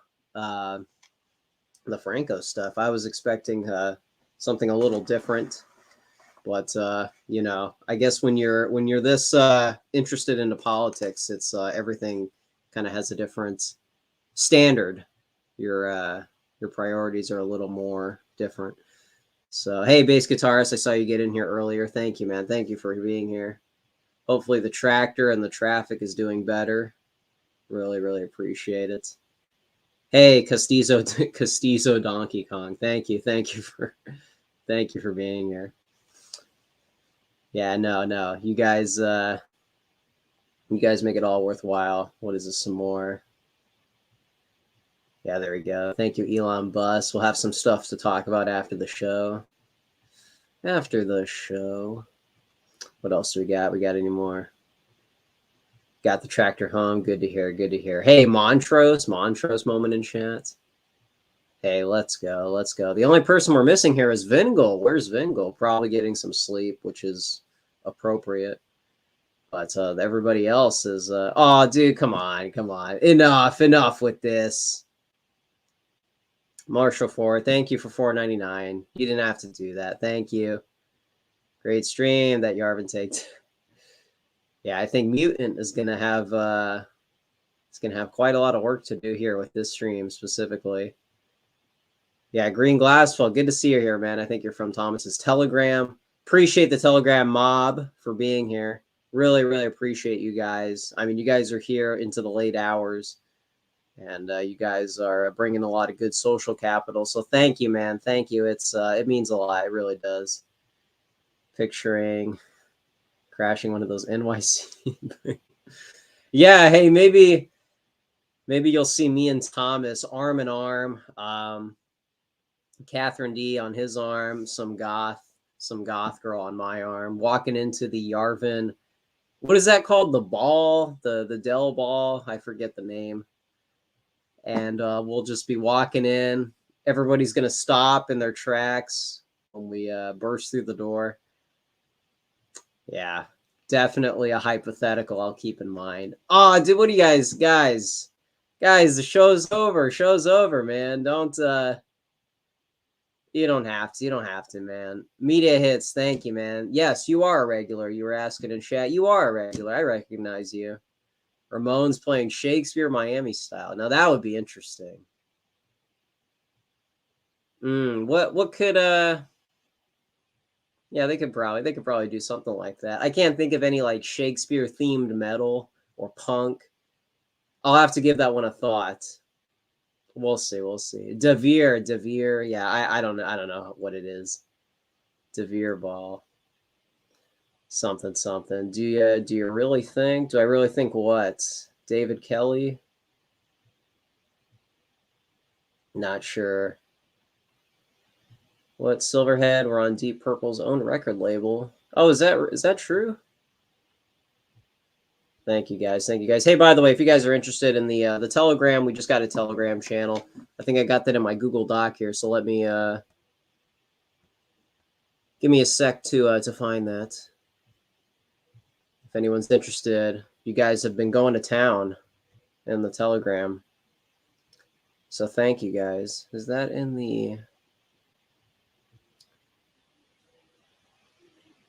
We also just got back from Politically Provoked, so that was interesting. Where is my... I want to help you guys out here. Ugh, okay, we'll have to share this.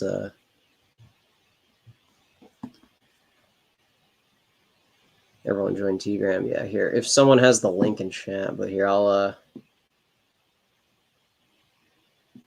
These streams, man, they go by too fast.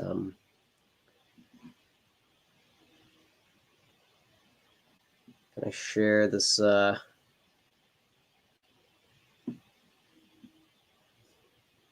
Sure. That was awful. Well, Elon Musk, what exactly? Oh, are you talking about the? Yeah, yeah. My dad was tuning into that, and he was pretty overwhelmed by Woo's, or not Woo. I was gonna say Woo's, Wurzel,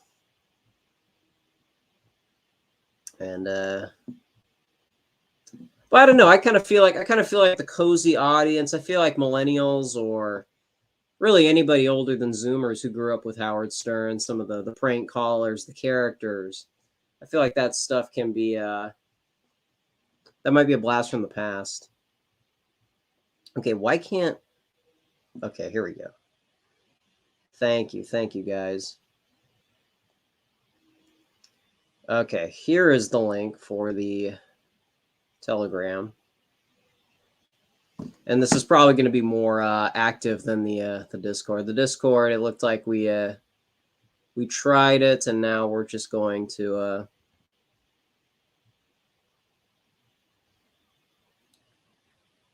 Looks like Telegram's the place to be for now. But thank you guys for your patience. A little bit of a boomer moment here. Hey, who's going to bed? Edward the Pale. Hey, Edward the Pale. Thank you, man. Thank you for the donations. Very generous. You don't have to do that. I appreciate it. Thank you, man. Thank you. 07s. Patricia O'Neill, regulation of. Well, that wasn't my panel. I just so happened to be there.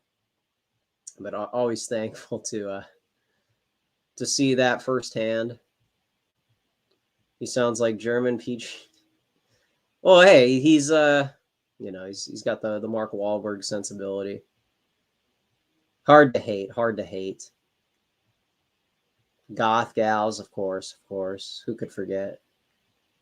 How to navigate to Thomas or your Telegram? Tell me. Oh, it's in chat. So if you got, you'll have a separate chats. I'm guessing you're from the Thomas discussion chat. I think that's technically what it's called. So thank you guys. Yeah, I don't know. You guys tell me. Is the Franco take from Thomas, is that fair? Because I don't know. I guess because I'm not an expert, but I don't know. There's just something about that I'm not too sure on. But then again, maybe I'm coming at it from like the History Channel angle, but not sure though. What do we got? Any other boomer tech? His name, yeah, Wurzel. Yeah, I don't know where that's from. I missed the Franco tank. He was saying that. Well, I mean, obviously Franco was not a good ally in the Axis powers, but I was trying to frame it separately from World War II, Franco's legacy. What is that worth defending? And even in that regard, he was pretty skeptical towards Franco and saying that just because you're better than the Republicans doesn't mean much. He's still not somebody that he admires. I don't know. Maybe that's like a Catholic versus Protestant thing. Not too sure though. I don't know. I kind of thought Franco was somewhat nice. Yeah, well, I don't see the problem. I don't see as far, I guess because he was saying the leadership after his death was dismantled, and so you would expect it to last longer. But I mean, if we're talking about his regime and how it got there, I don't know if there's a whole lot of disagreement substance-wise. Could have been more proactive, but the 70s coup has a hint. I think Wurzel Road is what Yarvin's ancestors were chewing on. There you go, Oscar. There you go. Franco didn't go for it. Interesting. Franco. What do we got here? Shakespeare? You mean Francis Bacon? Hey, there we go. Elon Bust. Did I miss anything here?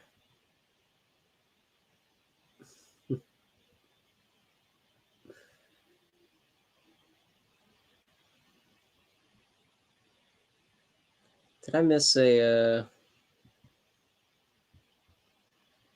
apologies for the delay here.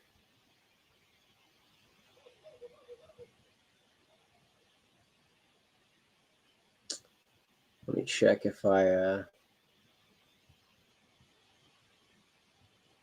also, congratulations to Sam Hyde on winning his fight. I saw somebody in chat paying tribute. Okay, this is smart. Thank you, David Kelly. I saw you earlier. Appreciate it. Appreciate it.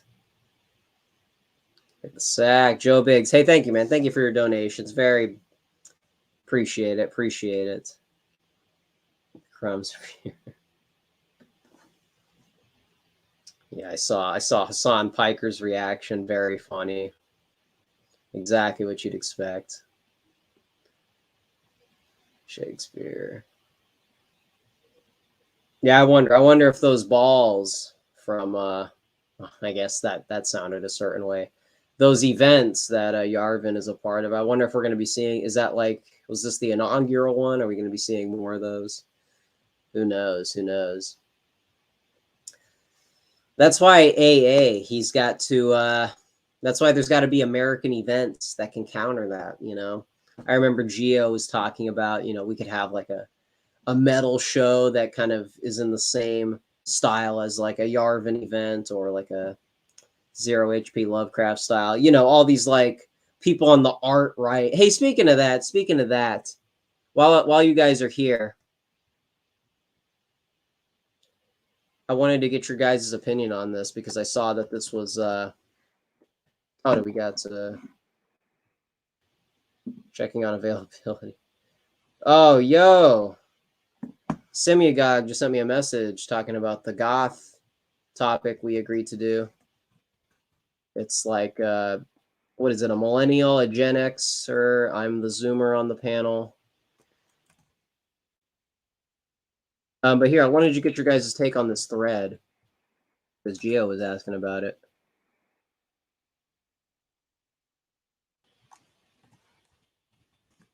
Talking about the art right. The art right. You know, you got some people that want to compete in the culture war, not just politically speaking. And I don't know if you guys saw this.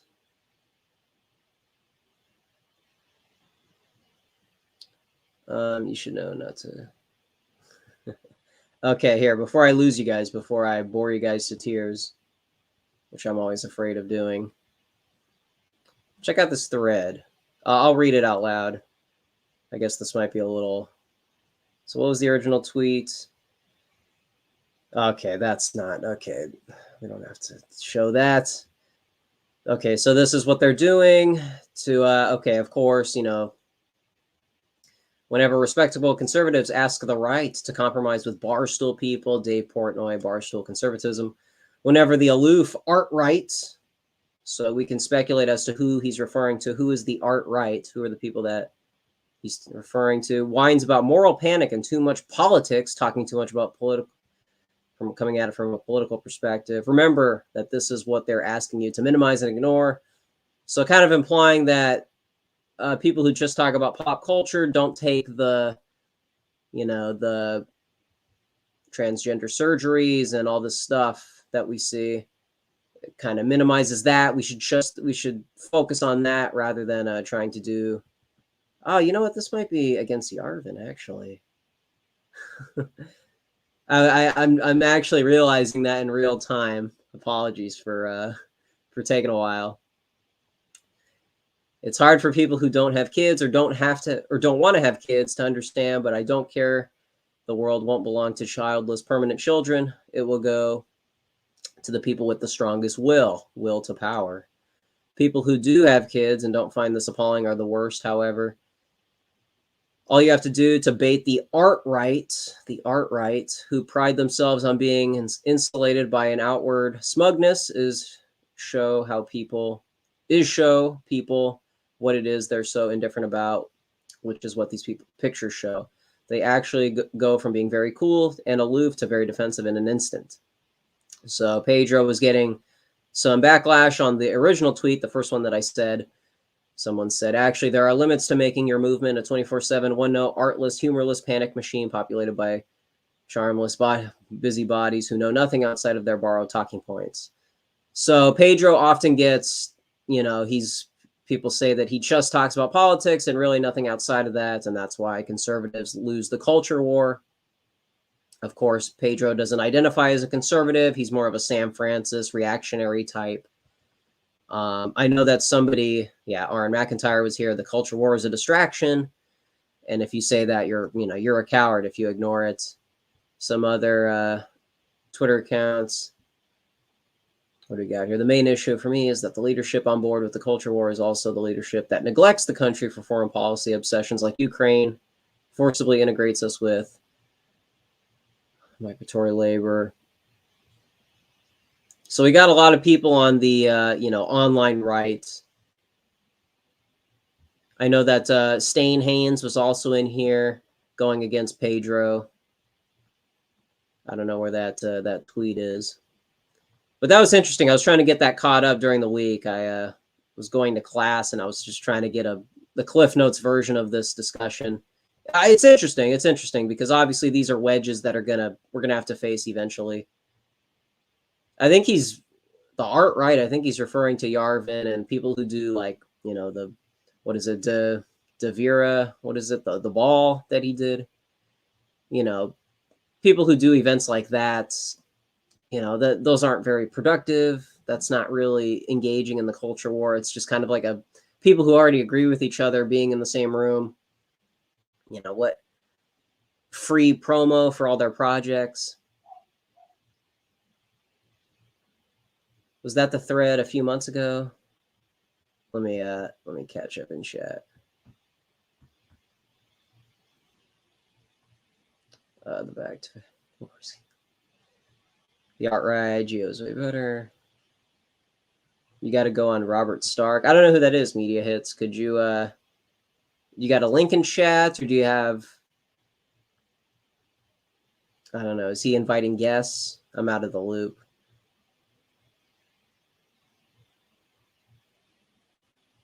What do we got here? Pedro does have a point, but what art right he is referring to? Yeah, because the first thing that came to my mind is people like Geo, and Geo was even asking, who are you referring to? That's somewhere in these comments. Can I share my screen here? Hey, thank you, man. Thank you. Yeah, Ingve Malmsteen, Doc, and yeah. I'm guessing the intersection of BAP sphere. Oh, yeah, that's true, because Pedro is not on good terms with the BAP people as far as I know. There was an infamous, that was one of the first infightings that I saw on Twitter that I can remember.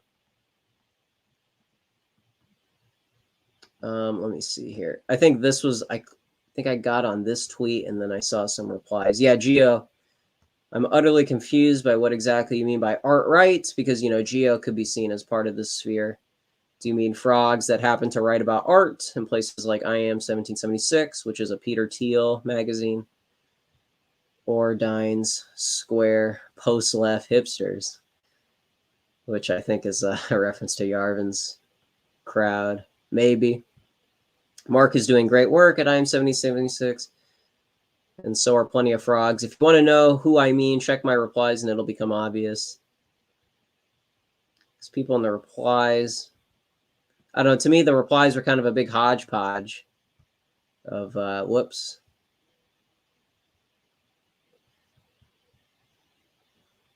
Let me see here. I agree. That's an argument for better leadership, not ceding critical ground for those who will use it to drive people towards the positions you oppose. Because that's the thing, to host a ballroom event rather than talking about, the transgender industrial complex, LGBT influence, obviously that kind of makes the ballroom look a lot less productive and kind of makes it look like a pivot, not really focusing on real political issues. But I'm curious if he's also, people who talk about pop culture are kind of neglecting the political angle. They're not really focusing on the reactionary themes of pop culture. They're just talking about pop culture. They're basically like a Rolling Stone magazine writer. Obviously, people like, Dave Portnoy, they're just basically like leftists. They're not really on the right at all. And so I can definitely see antagonism towards that crowd specifically, but I guess I would need more clarification. Okay, so here's something that's a little more confrontational. Stain Haynes says, you play, notice, and move on. People accuse Aaron McIntyre. All you do is tweet and talk about how bad things are without really having a solution. Meanwhile, Stain Haynes is doing IRL activism. Not only are we not the same, but you culture war guys never seem to offer any solutions. Sticking to stage one thinking, never evolving past that. Let us know when you're interested. Okay, so very, very antagonistic. Stain Haynes, I like Stain Haynes. So I'm just kind of a passive observer here. I'm just trying to make sense of this thread. What else do we got here? We're smoking this. Okay. So yeah, this is just kind of an interesting thing here. Didn't see a lot of, I haven't seen like coverage of this in like video format. So I think that it's this show, I want to try to just not be a carbon copy of everybody else. This is something that caught my eye, and I think a lot of you guys follow the same people. What else? Is there any more here? I think you can kind of do two things at once. You can talk about reactionary things like Pedro often does, Sam Francis, James Burnham, things like, Bertrand de Juvenile type stuff. Aaron McIntyre, too, coming from the neo-reactionary side of things. And, he also talks about pop culture. To me, it's not a dichotomy. And I don't think Pedro's even saying that it is, but I just think because he used to label it art rights, it's sort of a broad term. So, that's one of the main confusions.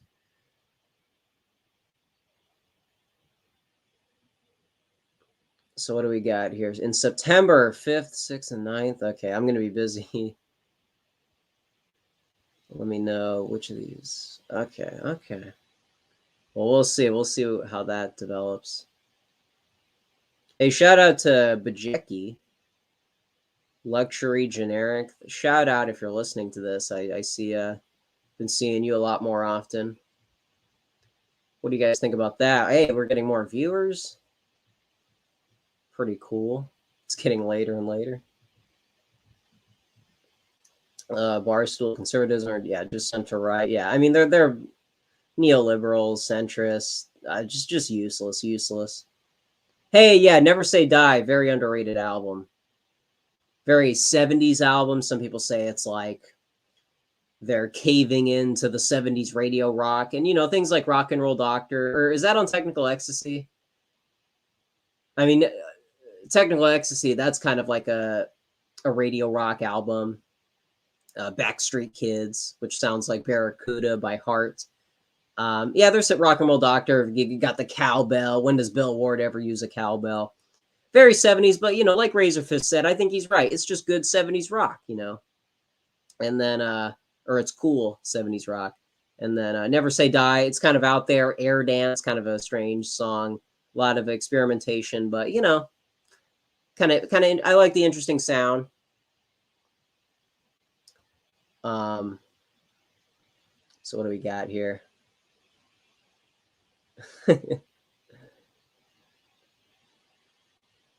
David Kelly. Yeah, there you go. Sequence of events there. Law. Yeah, law sets the boundaries for culture. Yeah, AA kind of gets into some of that. Culture is downstream from law. What is that? Christopher Lash, who did the 60s book talking about the civil rights law basically determines people's perception of civil rights. And so you kind of you're in a feedback loop of trying to talk to people outside of that context. It's this big undertaking. So he is saying it isn't the bad people specifically. I'm not sure. I'm trying to make sense of it, just like you are. To me, Geo is the quintessence of anything that could be called art, right?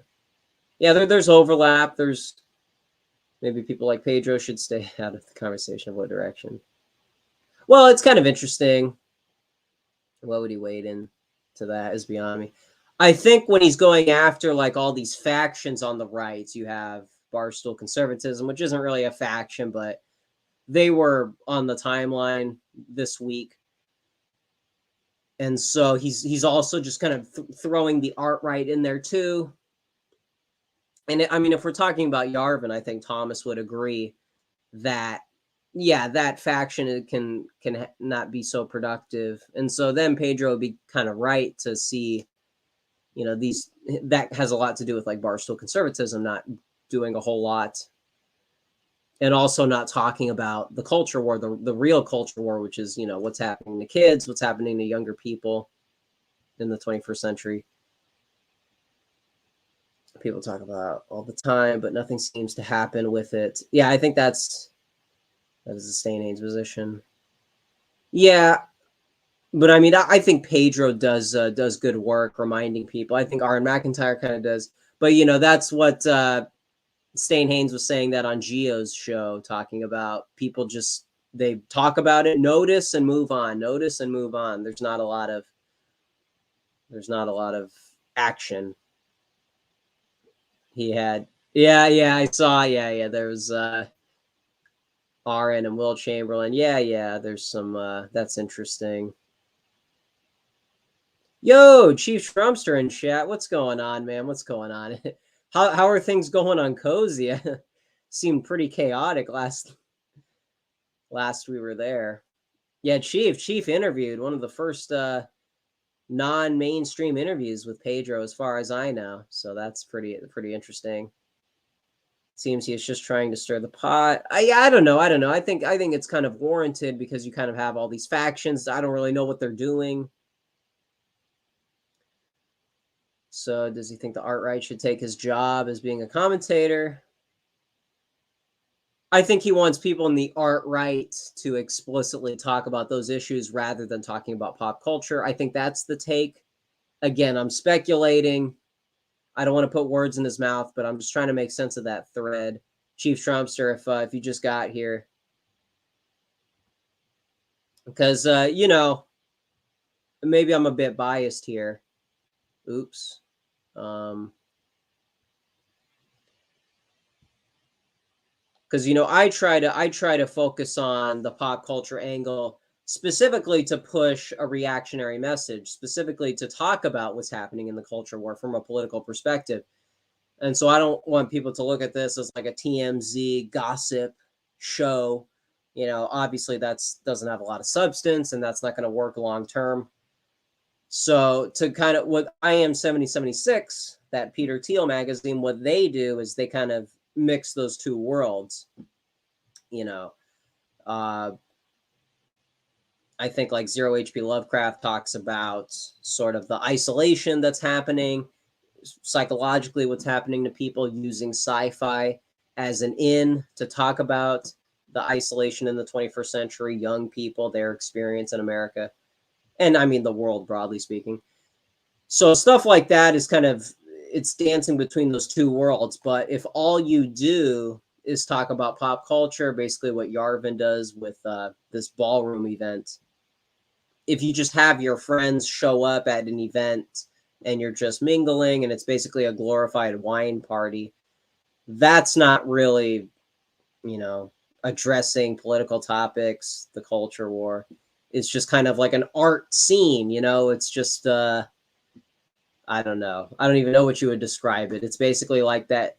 I mean, it's kind of working on two levels and Eyes Wide Shut. I'm not talking about the ballroom scene. I'm talking about the dance party at the beginning, the one that Tom Cruise and Nicole Kidman go to at the start of the movie, what they're getting ready for. That's basically what the Yarvin event is.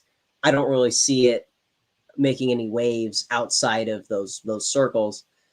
And so when Pedro was going after Dave Portnoy, Barstool Sports, you know, it's also, I think it's kind of fitting to throw in some of the people in the Arvin crowd that he may not agree with. It's kind of the same concept, the same crowd.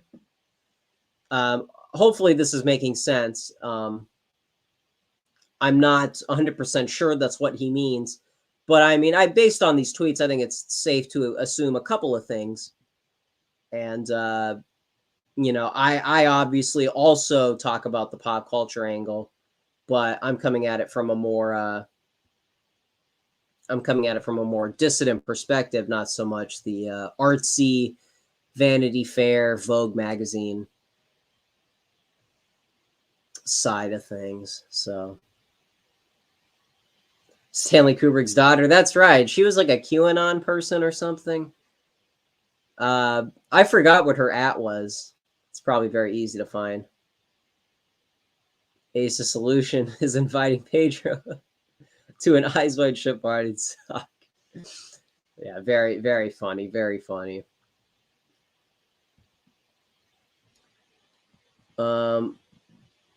See here, thank you guys. Yeah, see, I'm trying to figure it out along with you guys. There's nothing to be wielded until there's great and polarizing art being produced. That's the currency of an art movement. And we were talking about Andy Warhol with Thomas earlier, so this is kind of fitting. Attempting to direct the energy of that is a short-sighted idea. So Elon Musk, maybe we can talk about this more in depth after the show, because I'm just there's nothing to be wielded until there's great. That's the currency. Okay, so like the art movement, saying that the art movement has anything to wield right now is a bit short-sighted. It's too new to say it should take this or that. Okay, he is not part of it, so he's not in touch with that. Yeah, Pedro's not a part of the art right, so it's confusing. Couldn't it also be that if these artists explicitly get these issues, it may turn off people? Yeah, okay. See, that's the other thing too. If you explicitly talk about politics, you're going to attract a political audience, and what people are trying to gauge right now is people want to get a pop culture audience, and then obviously that's could eventually convert into like a political sphere. So it's kind of like a strategy. That's not a cop out. It's an elite game we're talking about. Yeah, it may turn off.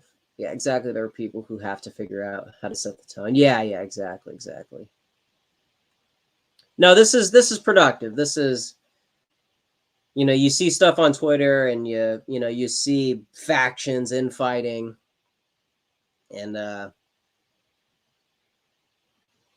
so because we're all here watching it, I think it's this show is a nice place to try to make sense of it, instead of picking sides with half of the ideas in mind. I think the problem here is that art-right is a label that covers too many. What was that? Covers too many factions, so it's too broad. These things take more thinking out. Yeah. I don't think Gio would be worrying about moral panics, for instance. I think your channel on Razor Fist is a good example of mixing pop culture politics.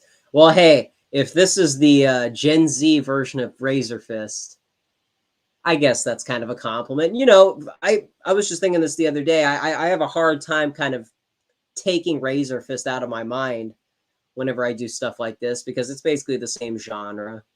And, he was like an early YouTuber that kind of got me vaguely into pop culture plus politics. So, hey, not everything he does is cringe. Not everything. Thank you, Marshall Ford. I appreciate it. Pop art is easy. It's a fun hobby, but real art makes history. Yeah. There's something to that, David. Yeah. And that's the thing with like the ballroom thing. Are we just here because we're artsy hipster types, or are we actually trying to do something here in terms of like a movement? I know this sounds very try hard. It makes it sound like, we think we're the founding fathers putting together the Constitution or something. But these are like factions. I remember Nick was talking about this when he was talking with Steve Bonnell. He was saying, what was he saying? I kind of lost it there for a sec. Oh, he said he was recently investigating the Straussians, the Peter Thiel network, seeing what's really going on over there. And I think that's the current thing. That's outside of the meme, of course. Wendell has been doing back-to-back shows on Yoram Hazony, the Thiel network, all these people that are going to be at NatCon next month. It's in September. I mean, this is productive stuff. I mean, hey, just I gotta do this just because I think it's fair. Wendell's been on the show.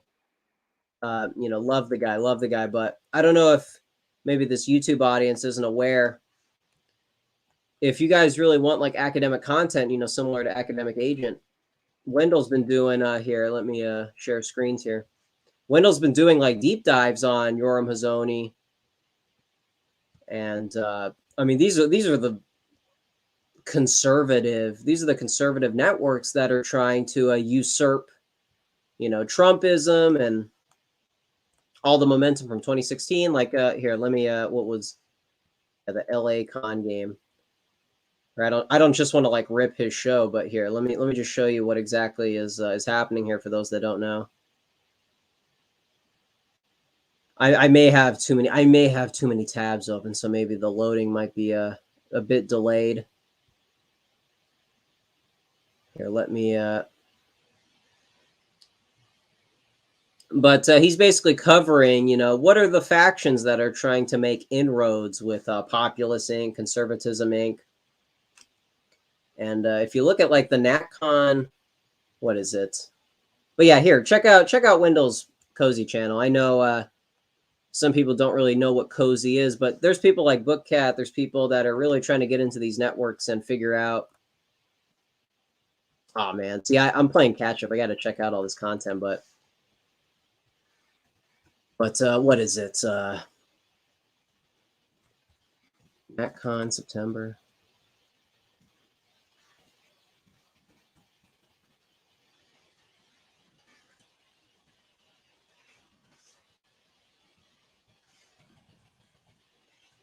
You guys are probably already in the loop, but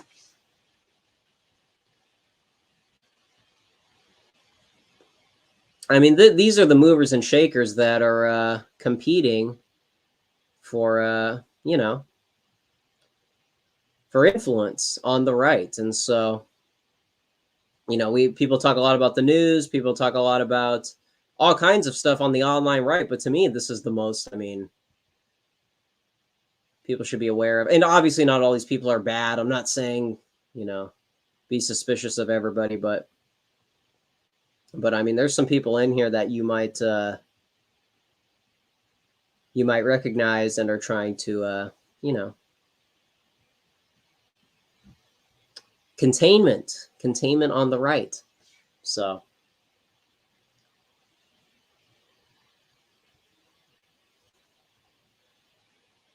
Wendell is a great show. Yeah. Thank you, Marshall Ford. Yeah, his show. It's so there's so much. Yeah. They got Paul Godfrey. That's right. I forgot about that. And I forget when's that conference.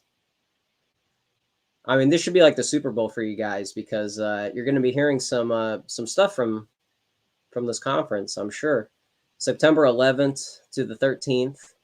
So tab maxing. Yeah, tell me about it. Yeah, Darren Beatty. No, I mean these are the folks.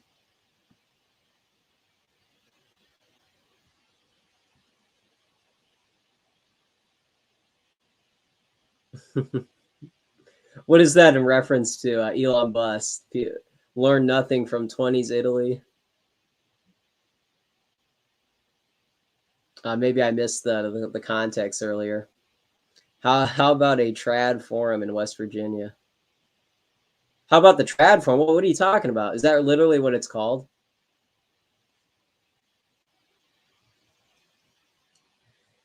That's the one with Roosh and E. Michael Joe. Oh, really? Oh, okay. Wait a second. Can I find that here? When is that happening?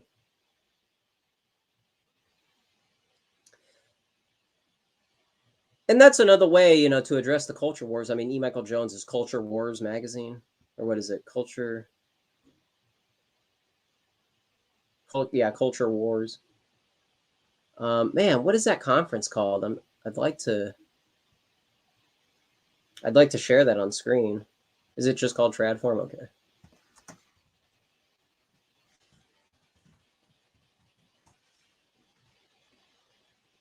Okay. Is this it? Hey, thank you guys. Thank you guys for talking about that. West Virginia. Who's the other? Are you talking about Brett Stevens? Is that who you're referring to? Trad Forum.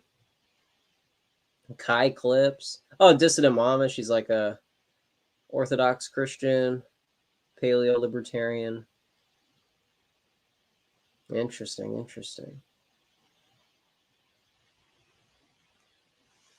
Yeah, I forgot about this. I forgot. Is this going to be recorded? I'd like to see some new E. Michael Jones content.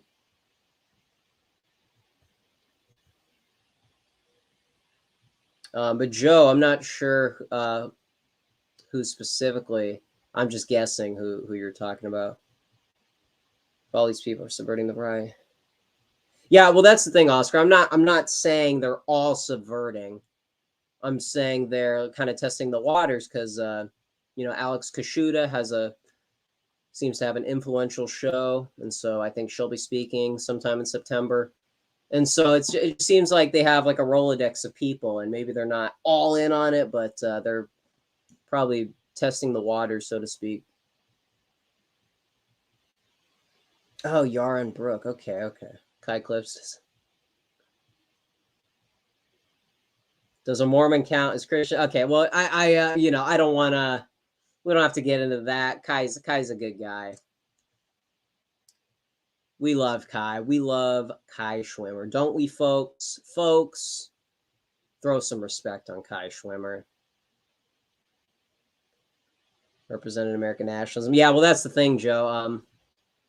Yeah, I gotta get Wendell to review his Virtue of Nationalism book, where he redefines what nationalism means, and it's just frustrating. But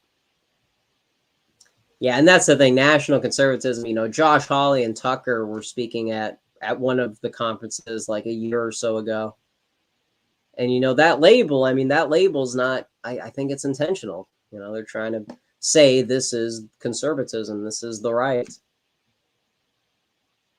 Pete Canona should have a speaking role as the forum. Shout out to Pete. Yeah, shout out to Pete Canones, man. The guy just texts me one day and asks if I can make his show, and it's like, oh, dude, anytime, man. Almost anytime. What does paleo mean and paleo conservative? It means old. It means like an old conservative, like Lee Atwater, Republican, Strom Thurmond, Republican. Oh, dude, media hits. You're back and sending money. Hey, thank you, man. I'm back. Total respect. Thank you, media hits. Love you, man. Love you. Can't believe Pete brought up. Oh, hey, speaking of Oscar, you asked me, do I like the movie Porky's? I don't know, man. That's a little before my time. Probably not. I haven't watched it all the way through. I don't know. Maybe I need to lighten up a little bit. Can't believe Pete brought up Greasers. What was that? Greasers versus Sock Park. I'm out of the loop. Not sure what you mean by that. They do love subversion. Conference is called National Conservatism. It's literally trying to appeal to the third position.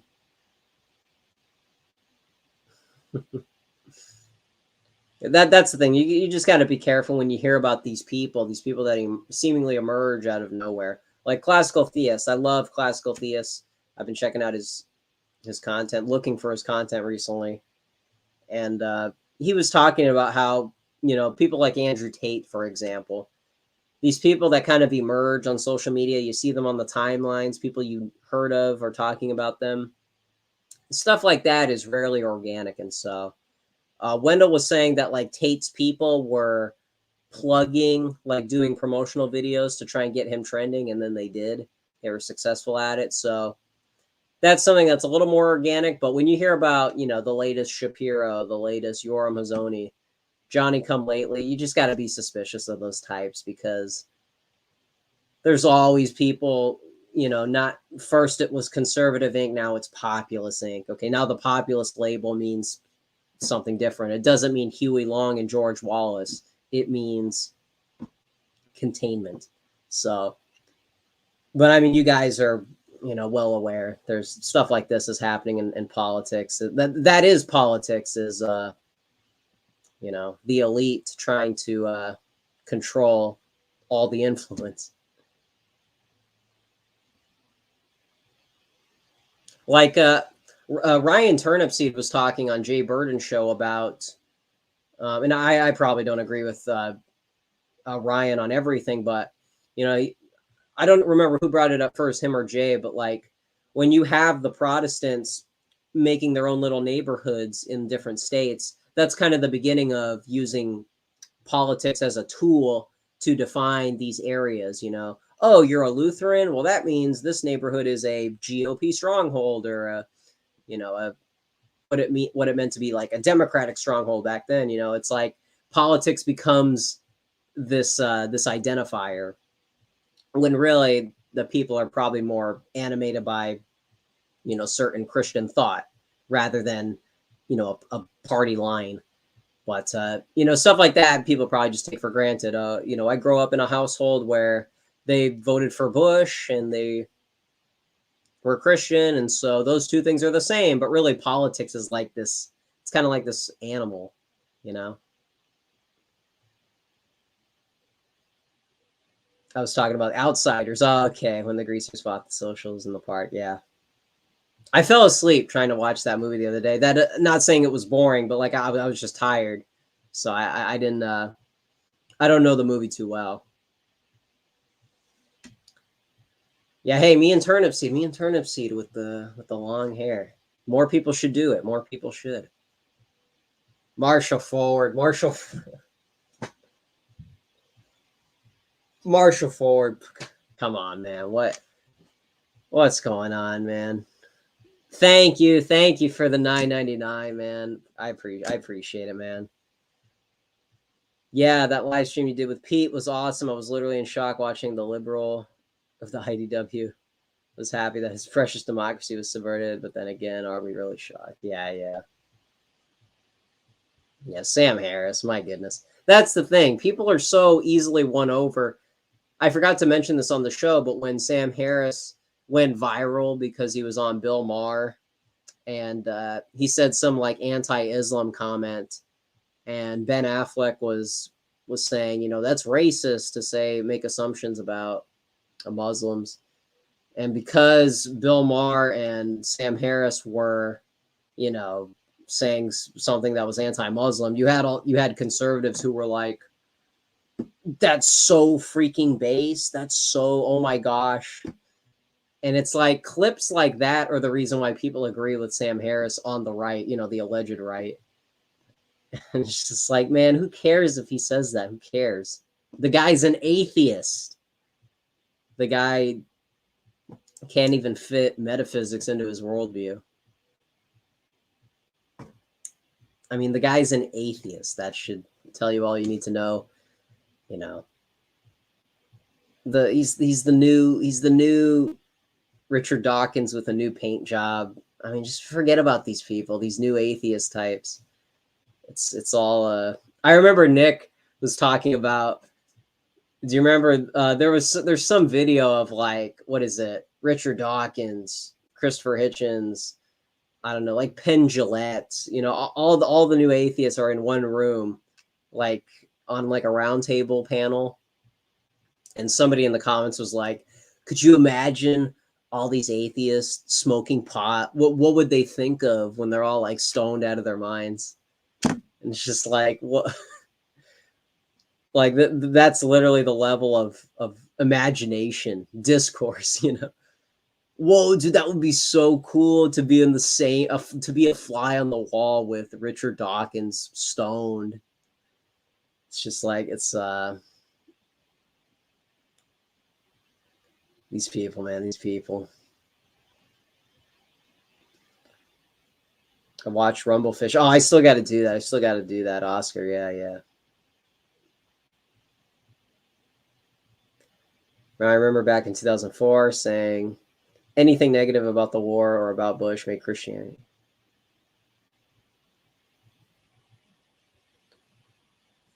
Can you imagine locking them in that room?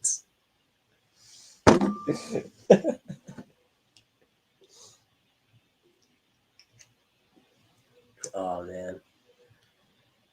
They dream of nothing. Yeah, that's the thing. Yeah, think about that. Think about if you're dreaming about space, there's nothing in space. So you're dreaming about nothing. It's nothing. There's nothing up there.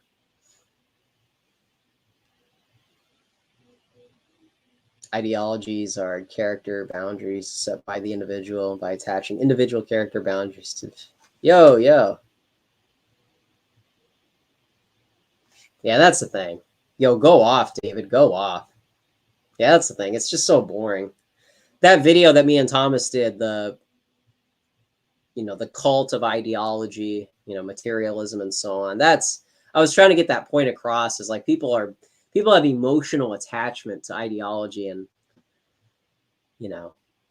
that's just so short-sighted if you're really interested in something religious, something metaphysical. Let's go, man. Let's go.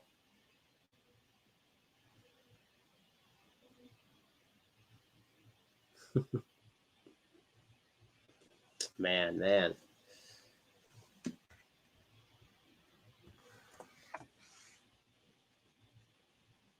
me check what's going on the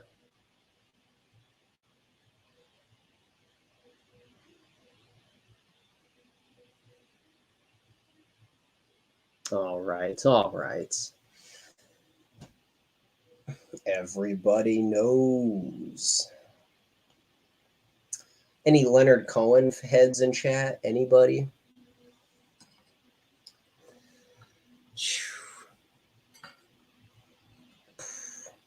Everybody knows.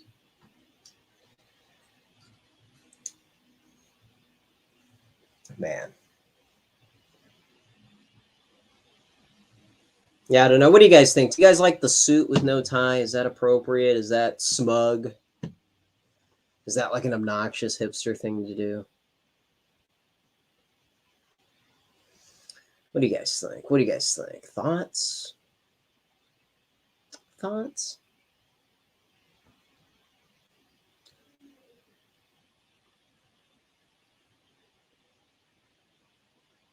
What do we got here? What do we got here?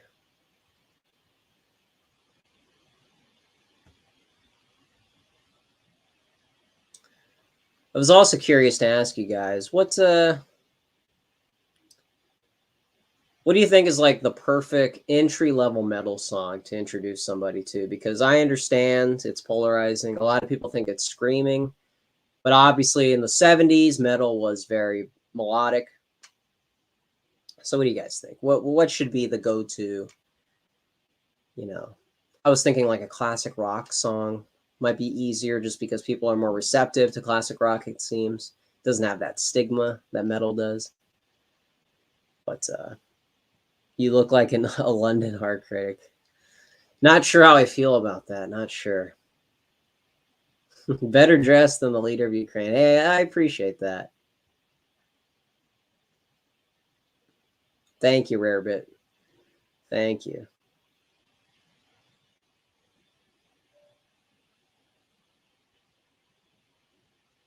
That's it. I forgot about that. Yeah, Elon Musk. Yeah, some of that was happening on Politically Provoked. There was some Stormbringer's coming. Oh man, that's the thing, man. Like Glenn Hughes, like everybody should like Glenn Hughes.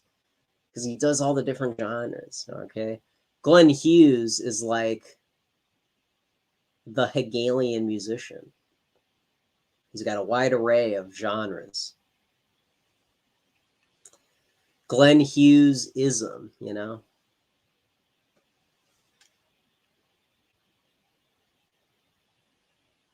Well, thank you guys. Thank you guys for a girl. Elon bust. Elon bust.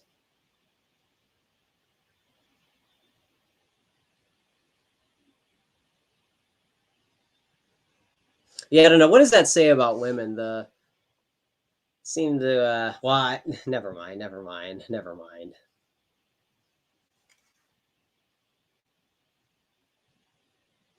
Corrective Measures is a sick band name.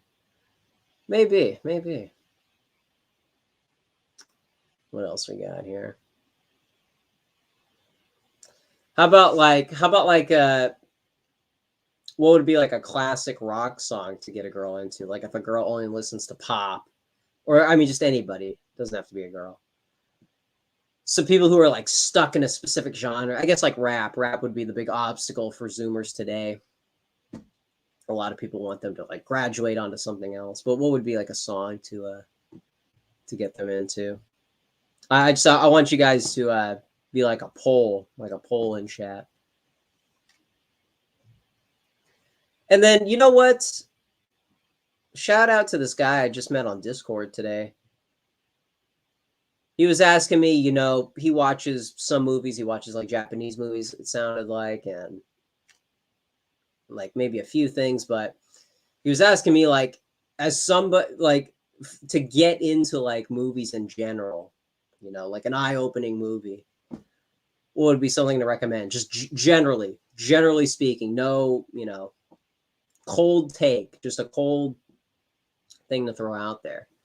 And I was like, wow, you know, I'm used to people asking, you know, what's like a David Lynch movie to get people into, and I say like Blue Velvet because it's normal for the first 40 minutes, and then you know, I mean, I'm thinking like directors. Like I wouldn't say like Goodfellas is a good entry level Scorsese movie. I think Casino would be a better recommendation. And so stuff like that, I think of things in like a one person basis. You know, you're into this person. How do I get into that? And then we'll go from there. But like to just ask me, you know, your favorite song of all time. It's like, well, I can give you like a favorite band, a favorite album. So I don't know, something to do. And then like telling people to watch Twin Peaks. It's like telling people to watch like a show. I guess everyone recommends shows, so it's not a big deal. But like, and because there's not that many seasons, if we, you know, don't include season 3, you know, because season 3 is like 18 hours. You know, it's only 2, so that's not really asking a lot for people, maybe. How do I get my crush to like Confederate marching songs? You'll have to consult Paul Fahrenheit about that. But I don't know, maybe like American Trilogy, Elvis, and Aloha from Hawaii. Maybe that's my response. Yeah, guys like how much music sounds. Girls like how music looks on the Mesnes there. Yeah, that tends to be true. Because like I used to be in the server, and this guy asked, why do girls like The Doors and Nirvana? And maybe a guy might think, well, what is the similarities in sound between those two bands? And it's like, and one person was like, well, wait a second. You know, The Doors has Jim Morrison as the front man, and then Nirvana has the angsty Kurt Cobain. So that's probably the overriding appeal with those two bands. Two bands from two different generations. So, yeah. Maybe that's why girls like pop. Pop is very visual, and it's easy. It's an easy genre. If you didn't want to be like other girls, you would pivot to something other than pop, right? Because you're admitting that that's the mainstream standard.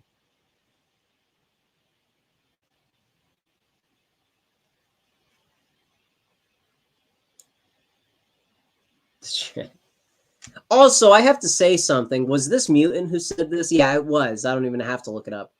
Mutant was saying that jazz is the opposite of metal, which is not true, because jazz is arguably the beginning of metal, because jazz, not like smooth jazz, not like Frank Sinatra and the Rat Pack.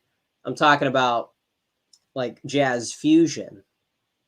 And when you have that rhythmic type of music, you can see the lineage connected to heavy metal. So the idea that like when people think of jazz, probably in like the 21st century context, where it's like lounge music, elevator music, maybe you would say that's like the wrong direction for jazz. Maybe that's like a subversion of jazz. But in that context, maybe that is like the opposite of like metal. But that I gotta call out Mutant. Okay, the guy usually has good Hegelian takes, good Star Wars takes, but I think we might be coming at music from different perspectives. I don't know. We'll see. We'll see. I'd like him to clarify. Maybe we'll hash this out on Twitter. And you know, that's the thing. That's the thing. You know, the Germans banned jazz. That's tough. That's a tough one. Okay. Kind of have to counter signal that. Frankly, kind of have to. Because, you know, all these classical music heads. Listen, if you're in the 20th century and you want to be a swing kid, jazz is probably going to be your thing.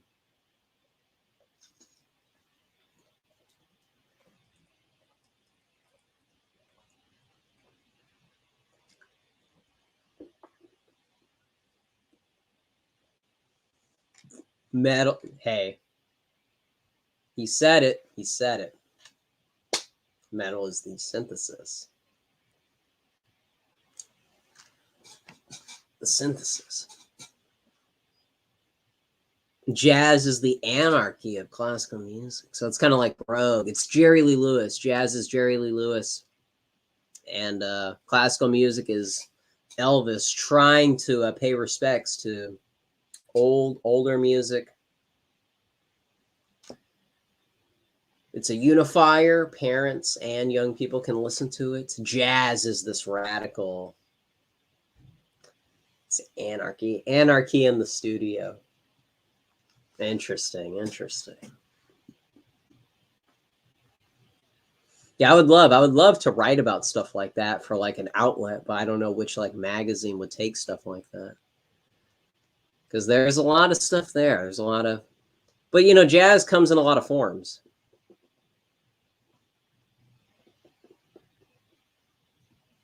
Do you like synths and metal? Depends. Depends. Iron Maiden had synths.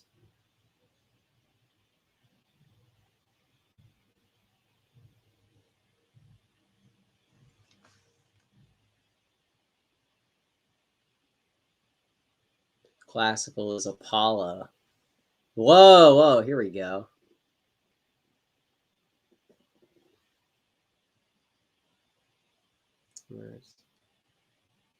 Yeah, Elon Musk, you're gonna have to help me out with this. Yeah, maybe.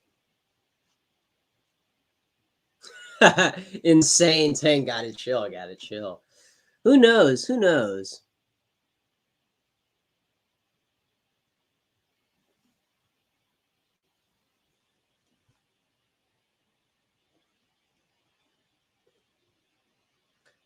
See, that's what I'm talking about with art right. That's what I'm talking about with. If you just look at things in terms of left versus right, party lines, you really miss what's animating people. What animates people is pop culture. And if you can meet them where they're at and kind of show them, you know, you probably like this stuff because you're a millennial. You know, you like this stuff because this is part of the Zoomer identity. And if you don't conserve music, it's going to die and wither away. So if you want to preserve your identity, which is attached to your nation, you follow? You don't want your society to be replaced. You got to protect, basically your extended family, all this music.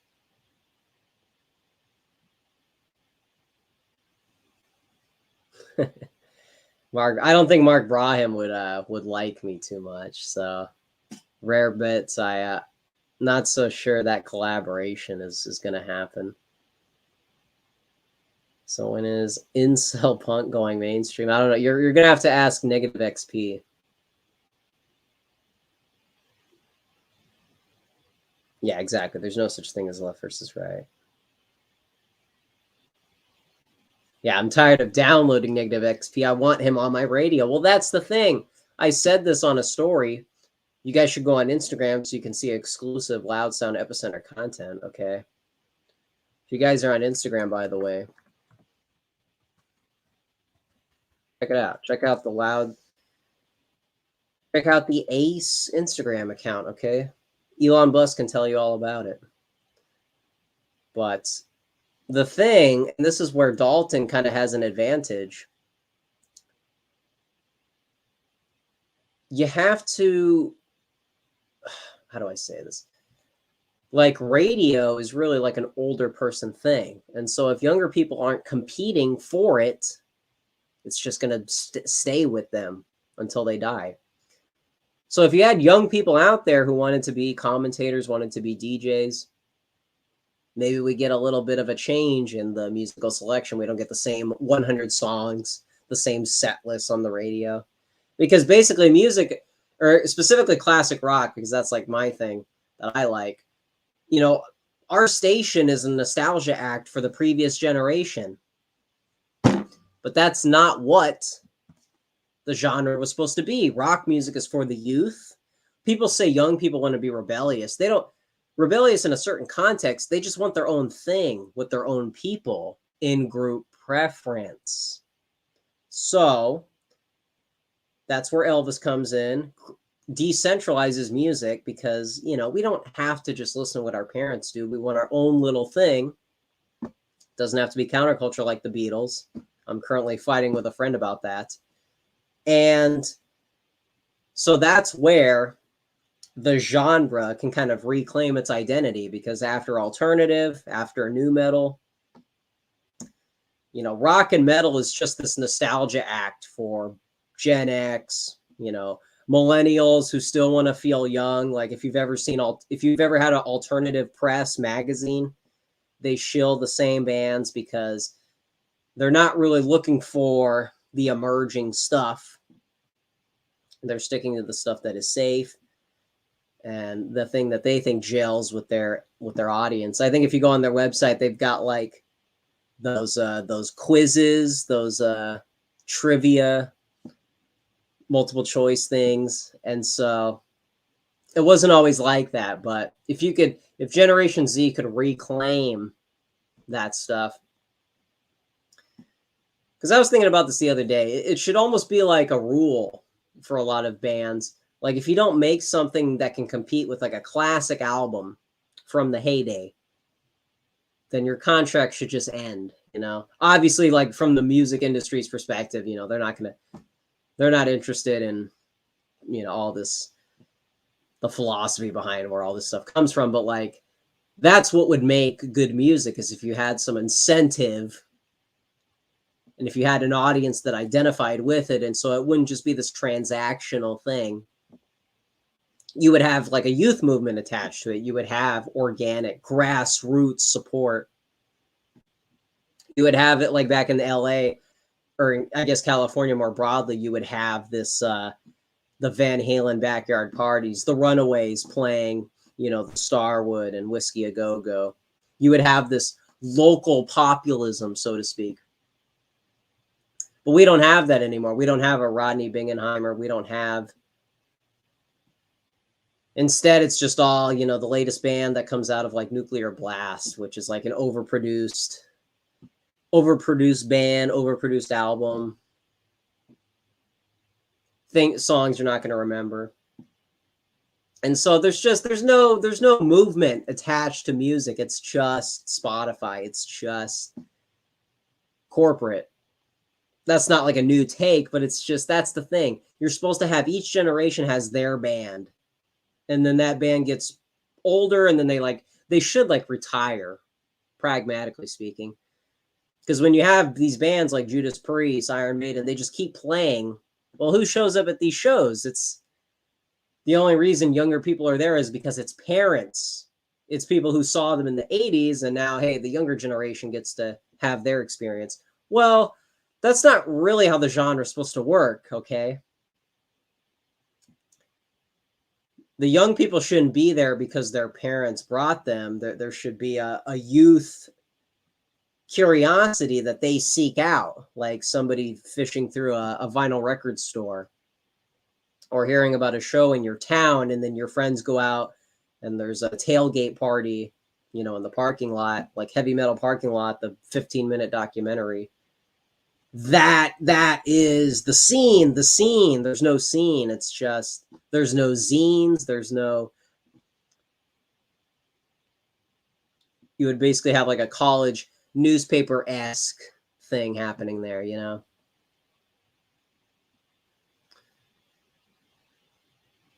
like a CBGB's, like a Rodney Bingenheimer. So that's what this channel is. I want this channel to like be spreading awareness of that kind of thing, that concept. That's what music is supposed to be. It's supposed to be a youth movement. You don't hear about it from your parents. You hear about it from your friends. Your friends who look for the shows. So.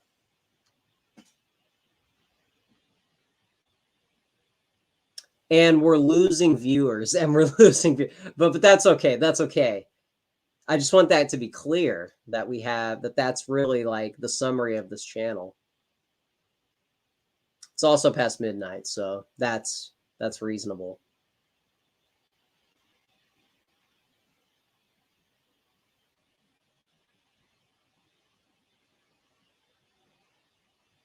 Yeah, my local rock station is 80% 80s boomers, rock metal, and 20% pop rock. Yeah, how about that? If you do get the newest thing you can expect is the latest overproduced band, or it's Green Day, Sum 41, Blink 182. It's the pop rock. And so again, you lose either way. That's 80-20.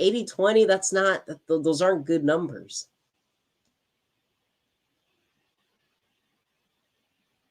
It's an Elvis and a Madonna thing, to be frank. Yeah, true. You want your like subtle cool. You want your Steve McQueen cool. You want your, well, I guess that's more like establishment cool. You want your like Audrey Hepburn cool. Sly, subtle, not Marilyn Monroe. The Hepburn aesthetic, like a noirish kind of cool. Not brand, not gimmick. To be a boomer is to be a permanent teenager. I wouldn't say that. I would say to be a boomer is to like wage war against the generation that goes after you. Because they just want this like time loop. They want this time loop of Mel Brooks movies and Steve Martin comedy. You would expect them, since they went through the 90s, but I think by the 90s they've already gotten their culture. If you graduated high school in the 80s and that's your pop culture references, by the time you get to the 90s, it's like, okay, I've already grown up, I've already been an adult and have my preferences, have my worldview figured out. And so 90s is like new. 90s is like the end of history for boomers. And so they can never step outside the 20th century and forget about 2000s. 2000s is like these kids, even though the 2000s was like 20 years ago. But do you see that? You see how like culture ends for the boomer, like around the time the the Berlin Wall falls and the Soviet Union dissolves. It's like that's the end of their history, but in a way they still hold the values of, during the Soviet Union.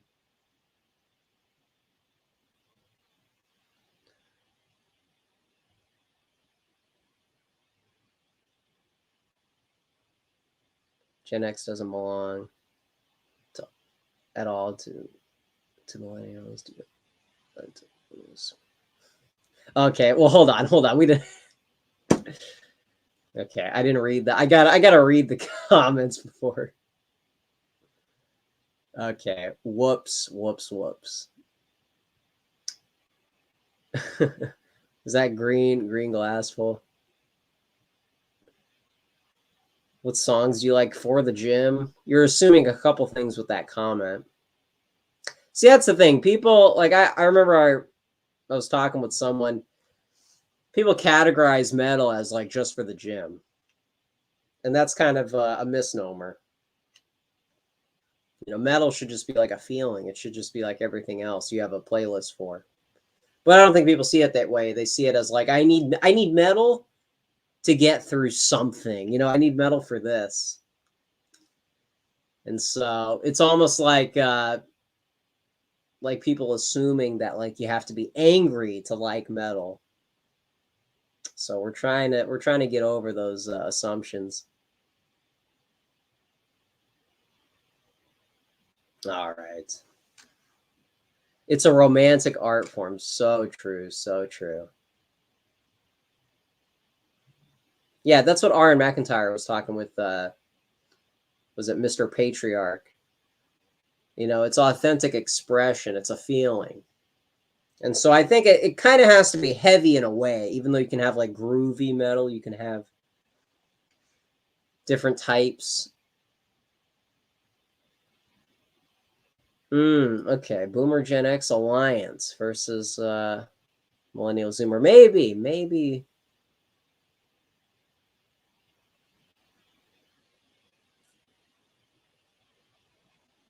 Gen X has all the same opinions as Boomers. Yeah.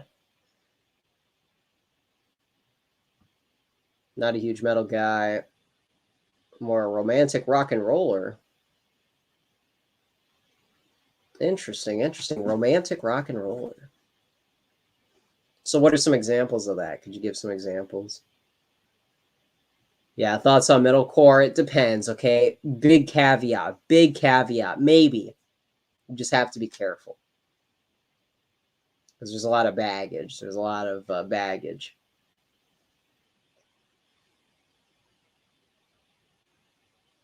German speed metal. So like Doro Pesh. There you go. Running Wild. Accept. Fast as a Shark. Man, we're so back. All right, we'll wrap up soon. It's the after midnight stream. What time is it for you guys? My goodness. Do ballads play an important role in the metal album structure, or should they be ditched? Depends. Devin, I disagree. Devin. But ballads are kind of married to glam metal, and so that's kind of that was kind of like the requirement for getting on MTV. So it was kind of like but I think they liked it. I don't think they did it begrudgingly.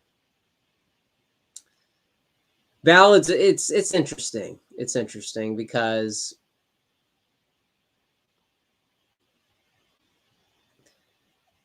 I think there's some disagreement over what qualifies, because there's some like mellow sounding metal songs that kind of get put in that category, but that is like the definition of a case by case basis, just because everybody thinks of Cinderella, they think of Warrant and things like that. But there were a lot of other bands that had similar things. Ballads are hard to write. Is that true? I guess because those specifically, that seems to have had the most influence of the 80s. The ballad seems to be the defining thing of that decade. What is the point of this channel? Well, that's media hits. I don't know if you just heard that screed I just did. That screed I did with talking about how people view music, how you have to preserve music because music is attached to identity. Your identity is being replaced in the 21st century by older generations. And so Generation Z needs to become aware of this and start thinking in a conceptual headspace so that they just don't become preoccupied with politics or ideology. You should be thinking like artistically in a way.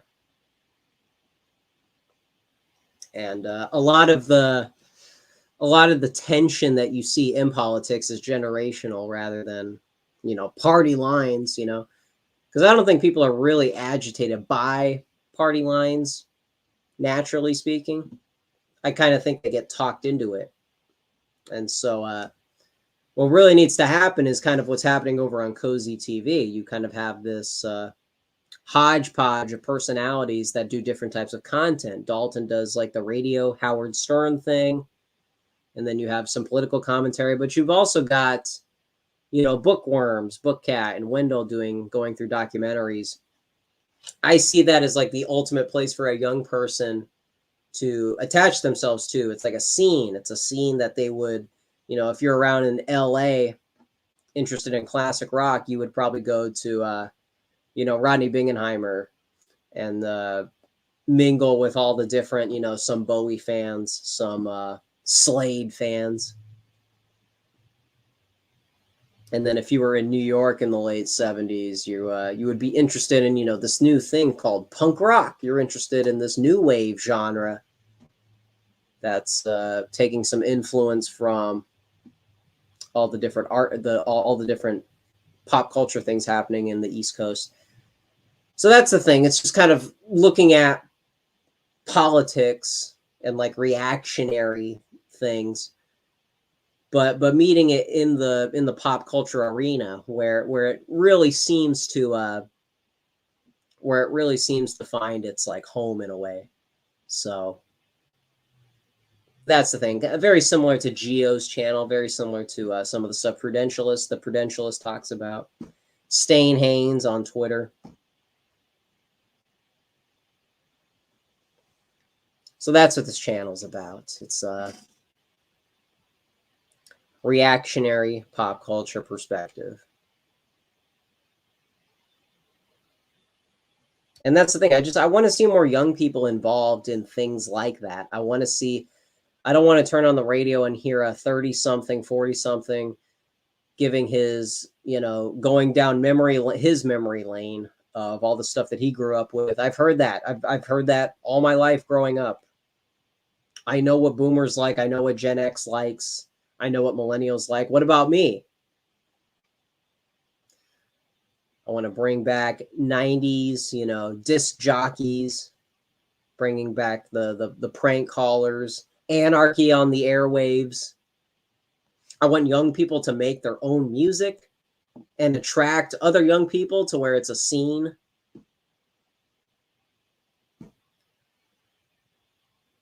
Because that's the thing. I hear all day long, who's gonna continue all this music? Who's gonna pass it down? Who's gonna inherit it? But then all these people, all they want to do is sing the praises of their predecessors. Remember this. Remember this. We all remember it. We all remember it. You can't get away from it.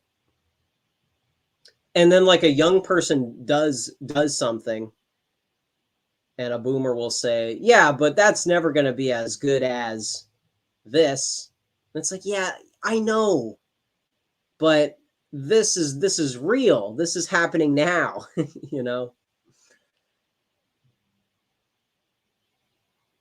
Yo, Tuesday FA Tuesday. Thank you for stopping by. After the show probably should have concluded. Let's say this. Let's make it to like the 3-hour mark. If you guys got any more questions, and then we'll wrap it up.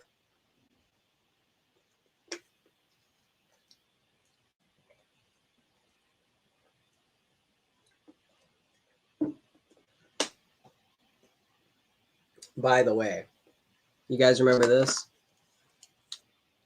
You guys know what this is?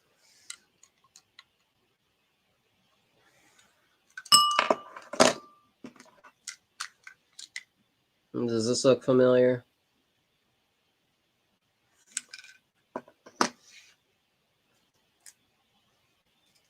Man.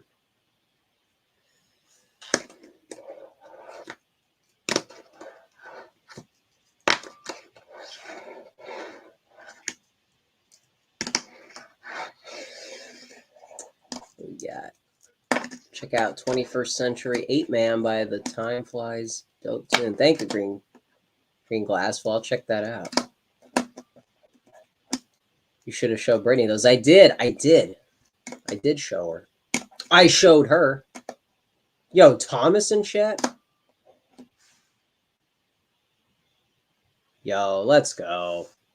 Pretty much everybody mistakes or does not get the boomer issue. Yeah, no, it's conceptual thinking. I remember, I don't think I can quote the Telegram post that she said, but it's people that are conceptually illiterate. And they're stuck in the 21st, or they're stuck in the 20th century. They're stuck in the Cold War mindset. And whenever you wonder why, you know, people in foreign policy are fixated on wars abroad, you know, this is the playbook that, you know, was prevailing in the all throughout the 20th century, and they just can't seem to move past it. There's a whole ethos to boomerism that young people don't get. Yeah. Gives Thomas a wrench. Oh, yeah. Let me, yeah. Of course. I'll give Thomas the wrench.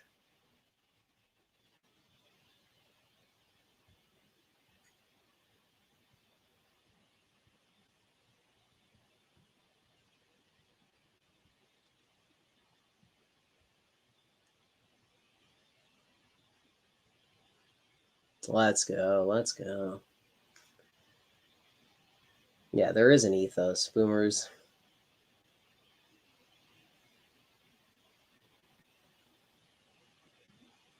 Oliver Stone's JFK. Boomerism.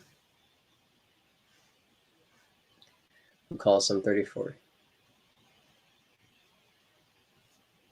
Yeah, there's a history attached. There's a history attached to them. I'm curious exactly with JFK. I'm curious exactly what some of the parts of that movie that really expose like the boomer mindset. I want to say dope because I always do before I ran into.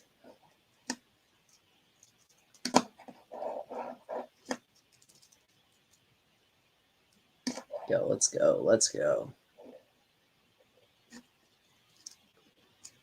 Gen X a little bit. That's true. Yeah, like that one person was saying, people said there's like an alliance between Gen X and boomers. That's not to say that they're the same thing. It's to say that there's overlap, but categorically speaking, we would want to make a distinction there. Plus, being a kid in the 1950s, it was like no other time. Everybody was, compared to the rest of the planet, which was in ruins, was rich.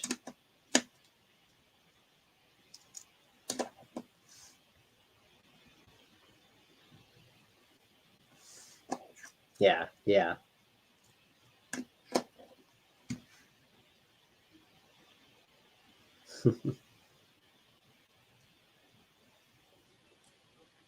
Bill, dirties and responding boomers are insane.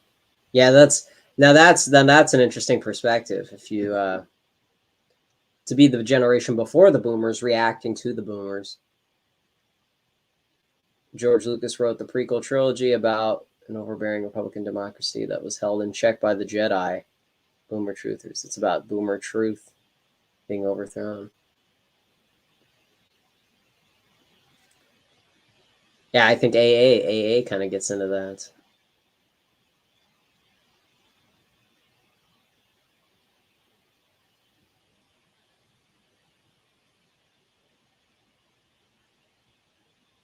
Yeah, that is the Thomas 777.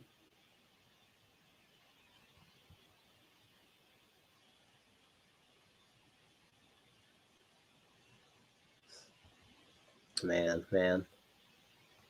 The boomers were a rich and colorful time, fraught with both hardship and unparalleled joy. Thank you, David. Thank you, David. The role of Spotify plays. Yeah, thank you, Michael Beal. Michael Beal. All music. So there's no will. There's no will to power in the music industry. I'm gonna have to think on that. Thank you.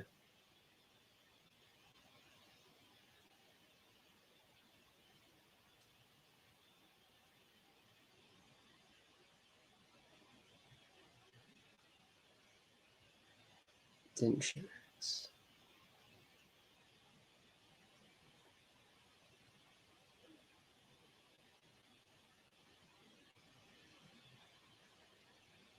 Well, that's kind of an interesting angle.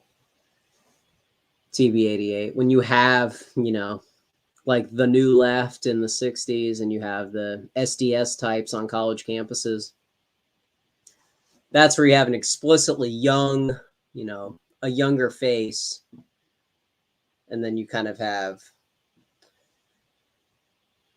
people older than them who are hesitant to, change things in that direction. But I mean, if you wanted to call that the new left like containment, then you would kind of argue that it wasn't really like an organic youth movement, like some of the free speech stuff on Berkeley, or at Berkeley rather. Now that's getting into like conspiratorial weeds of it, but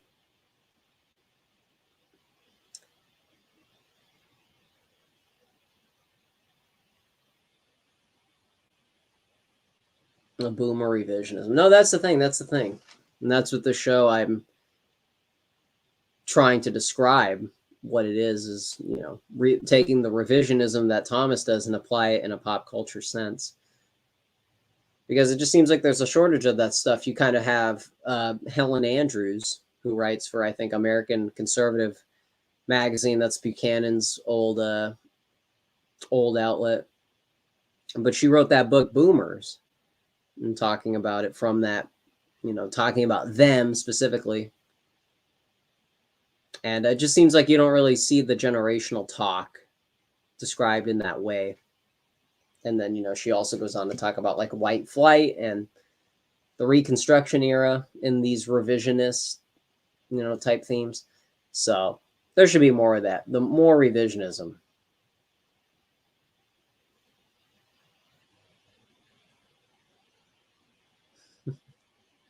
Okay, okay.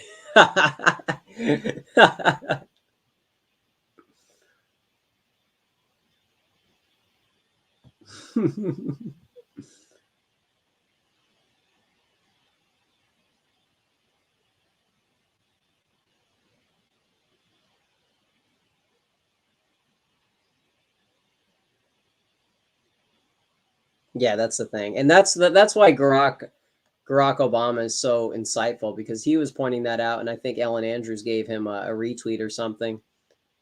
But you just don't hear about that side of history. You don't hear about the teachers that didn't want to go along with. And Thomas kind of alluded to that earlier. Some of the Daily having like a segregation stronghold in his area. People don't understand what exactly the segregation agenda was going towards.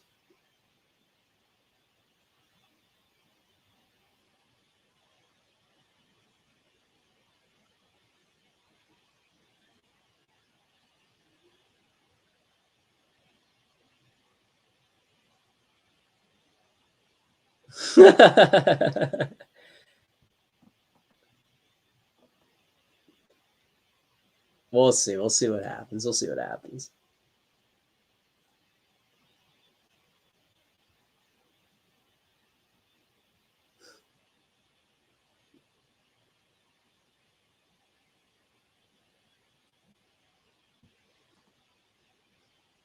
Yeah, the boomers do seem to, that seems to be their legacy, is the civil rights movement. and the John Lennon philosophy. So when we're talking about them as a group, yeah, it's to describe like a 30-something who isn't technically part of that lineage. I guess there could be some misinformation could happen if you kind of use that word in a more broader context, which is like what I often do, using it as like boomerism as a mindset rather than tied to a specific people. Then we're kind of maybe doing something a bit more differently. Maybe we're doing like a different type of like psychoanalysis. But when you have like that, like what AA talks about, the boomer truth regime, where the values that they believed in become normal for Gen X, millennials, Generation Z. And so when we're speaking out against boomerism as like an ethos,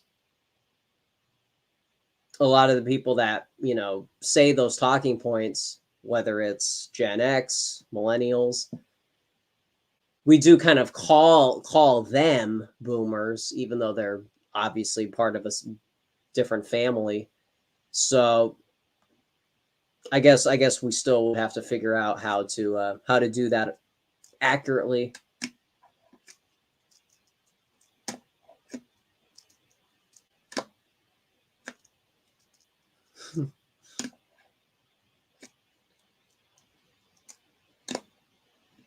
Mike Tyson and Bob Dylan laughed being forced to be a part of the We Are the World. Is that true?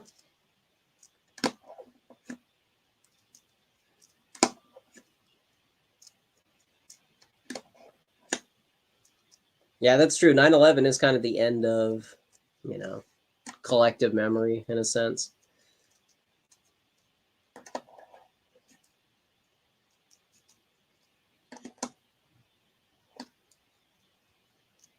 I remember Bob Dylan being looking like he was out of it. I don't remember Mike Tyson. The forces that drove the youth music are no longer there. Now that interest doesn't get focused in a given direction. Just with the technology becoming, yeah, well, that's the thing. After the internet, after everything gets decentralized, decentralization, Noam Chomsky talks about that. If everything is decentralized, then you're going to get organic meritocracy. But of course, one of the flaws in his worldview is he guesses that he doesn't look at things from like the James Burnham side of things, where everything is managerial and things can be co-opted into containment. He would look at CNN as, a meritocracy. That's just if their beliefs are mainstream, that's because people agree with it and it's normal. And so when you decentralize everything, and really the media is not really decentralized in the way that he's referring to, but yeah, when you kind of take everything, when you put everything into when everything is affected by technology, then it kind of subverts the local culture that would have existed like 30 years ago. But yeah, no, I bring up Noam Chomsky because he talks about that specific thing.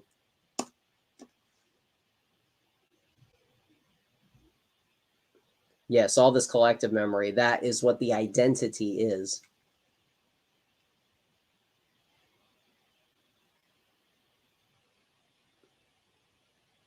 Yeah, boomerism is Kennedy, Vietnam. Your references are fear of the USSR, fall of the Berlin Wall.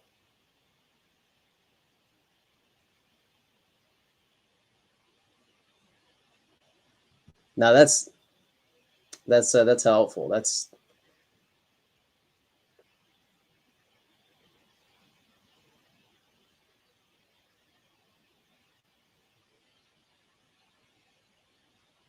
I've never heard that explained that way. I forgot what which part exactly, but yeah, one of the things of having a non-structured show. Because remember, speaking of labels and identity, I don't identify as a YouTuber. I don't think that's what I'm doing here in this thing. I think I'm a live streamer. This is kind of basically non-structured, and it just goes on. There's interaction with the audience. So again, just kind of putting everything into perspective.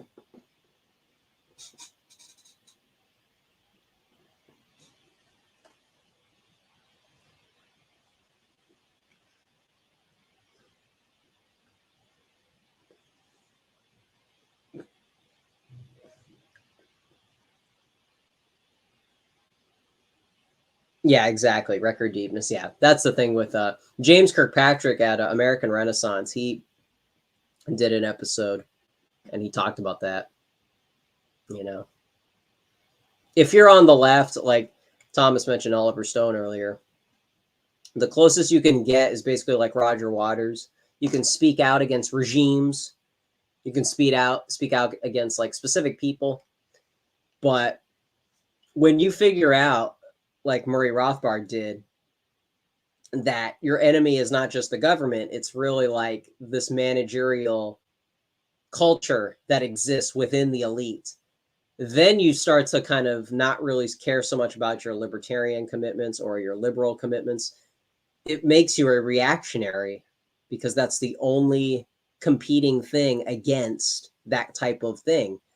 So now Noam Chomsky can't really say that because, that those aren't the talking points I think that he's really describing in Manufacturing Consent. But somebody like Murray Rothbard, I mean, his stuff obviously matured, especially, infamously in the 90s, because that's, he was even getting into, what is it, A.J. Taylor? He was getting into revisionism. So a lot of people probably overlook that.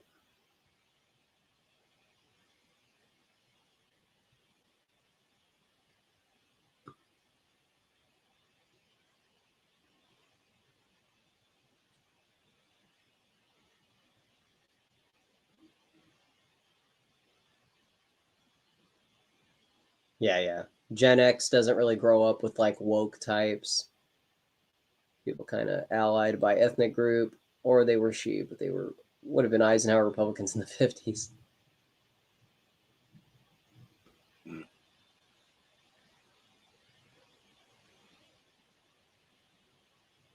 Boomerism is the secular Nuremberg effect. Well, that's an interesting way of putting it. Yeah. Well, it is kind of an extension of that line of thinking.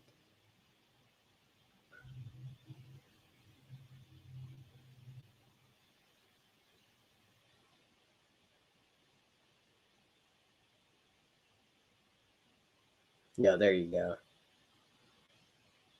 Yeah, there was no real left wing. Yeah, I remember Nick was he was talking to Haas, and I don't really know that person. I just know based off of like whatever stream that was where they were talking. But I think Haas is like a Marxist or something. I don't really know like his background, but he was talking with Nick and talking about, Nick was looking for where is the real left in the 21st century. The media seems to have identified all the far right people, the people that get taken off of platforms. Where is the left? What is, the equivalent of the personalities that you see on the right? And, someone like Haas, who from what I understand, he has like vaguely accurate things that he'll say, but he speaks out against like he calls it the synthetic left, which is basically like the majority of it. And he talks about how the problem with the left in the 21st century is they have this parasocial relationship with the media. And like what Thomas says, because the media identifies the people that they can align with without getting into trouble, that's where they get their values from. And so you basically have a hostage situation of, the talking heads in media telling people what they believe and everybody taking it at face value. And so Haas speaks out against people that are relatively speaking on his side, but I think he's like a Marxist or something. He wants to be like a true Marxist, the way that Marx actually wanted. And, that's cringe on its own, but he speaks out against the fact that people have emotional investment in the places where they get their values. And so that's where you kind of have some left on left critique there that you rarely see with like any YouTuber who identifies as like a progressive. But anyways, hey Thomas, thank you for stopping by, man. Thank you. You probably didn't expect this stream to still be here, but thank you, man. I really appreciate it. I think we're gonna wrap up soon too, since we've reached the 3 hour mark. Yo, we got some Doc and love in chat. Let's go. Let's go. Well, hey, I appreciate all you guys. I appreciate all you guys, especially Thomas, of course.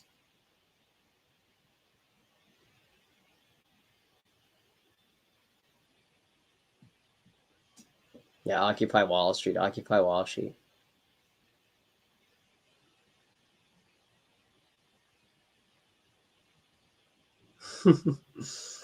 Man, oh man. Well, I can't thank you guys enough. My goodness, my goodness. Hey, my buddy is still here. My goodness, my goodness.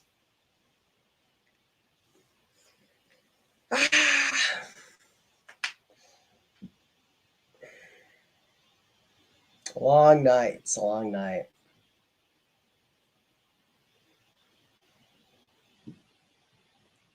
If you don't have attachment to something, then you're just going to feel bored every day.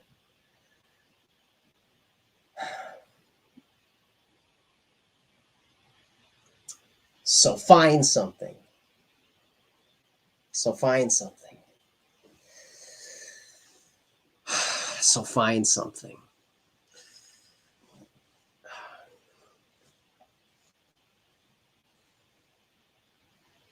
Oh, man.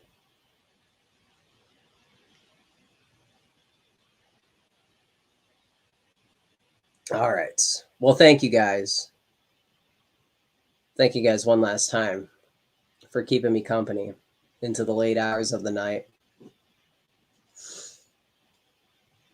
As my mind gets foggier with each hour, you guys are helping me keep it into focus. You're my happy distractions.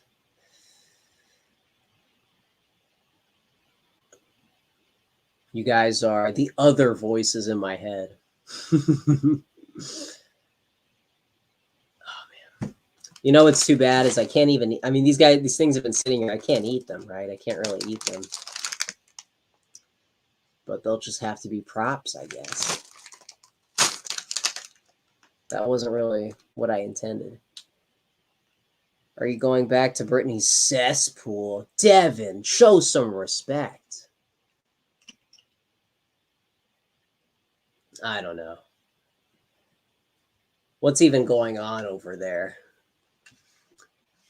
See, that's the thing. That's how you have to look at the internet. What's going on over there? Hey, Bryce Talks Metal. Bryce Talks Metal. Ask me a question, big guy. This guy was always telling me, when are you going to make a channel? When are you going to make a channel? And I said, who's going to watch that? Who's going to want to watch my channel? What am I going to talk about? Who's going to have 56 viewers at 12:49 in the morning? Almost 4 a.m. East Coast time. So, hey, thank you, Bryce. You were one of the earlier people telling me you got to get this thing off the ground.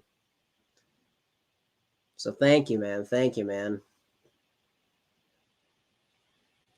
Can I tell you something, bro? Yeah, Elon Musk, go for it. But Bryce, ask me something. Ask me something, man. I remember on one of my first live streams, the David Lynch live stream, you asked me like Goodfellas versus Casino, and we got off on this tangent. But those are the early days of this channel. This channel didn't really look like this back then, so I was going down memory lane with Vingel. Good times, man. Good, humble beginnings.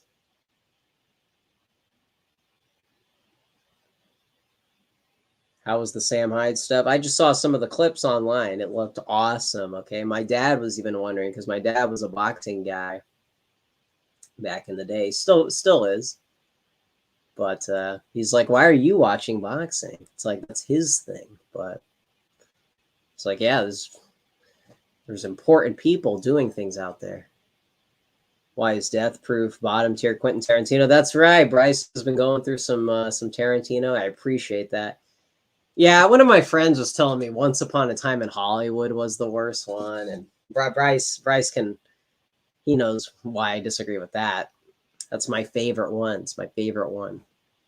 The thing is, Death Proof is like it's a fun movie, just like Once Upon a Time in Hollywood. You got to go into it with like low expectations, not because it's bad, but just because it's a different type of movie. Thoughts on the? We'll get to that. We'll get to that. Okay, we'll get to that. The thing about Death Proof is it's kind of the perfect movie on paper. It's like half horror, half thriller, but it's really like a comedy laid back movie when they're like in that restaurant and it's like Kurt Russell flirting with all the girls, not just like the main girls that get that like the main cast, but you also have like the people in the restaurant. So it's like it's all these genres just kind of mixed together. And I think I heard like Tarantino, it was basically like his tribute to like a slasher movie because the way Kurt Russell just kind of watches all these girls is basically like a 80s antagonist, basically. But yeah, Kurt Russell, that's my favorite actor. It's my favorite actor of all time. How could that not be the best Tarantino movie? But when I look at his other movies, I mean, I don't think you would ever put like the fun movie up at the top just because it's not like, I don't know, to say that it's better than like an Inglourious Bastards or something that he put a lot of work into it and it's obviously working on these different levels artistically.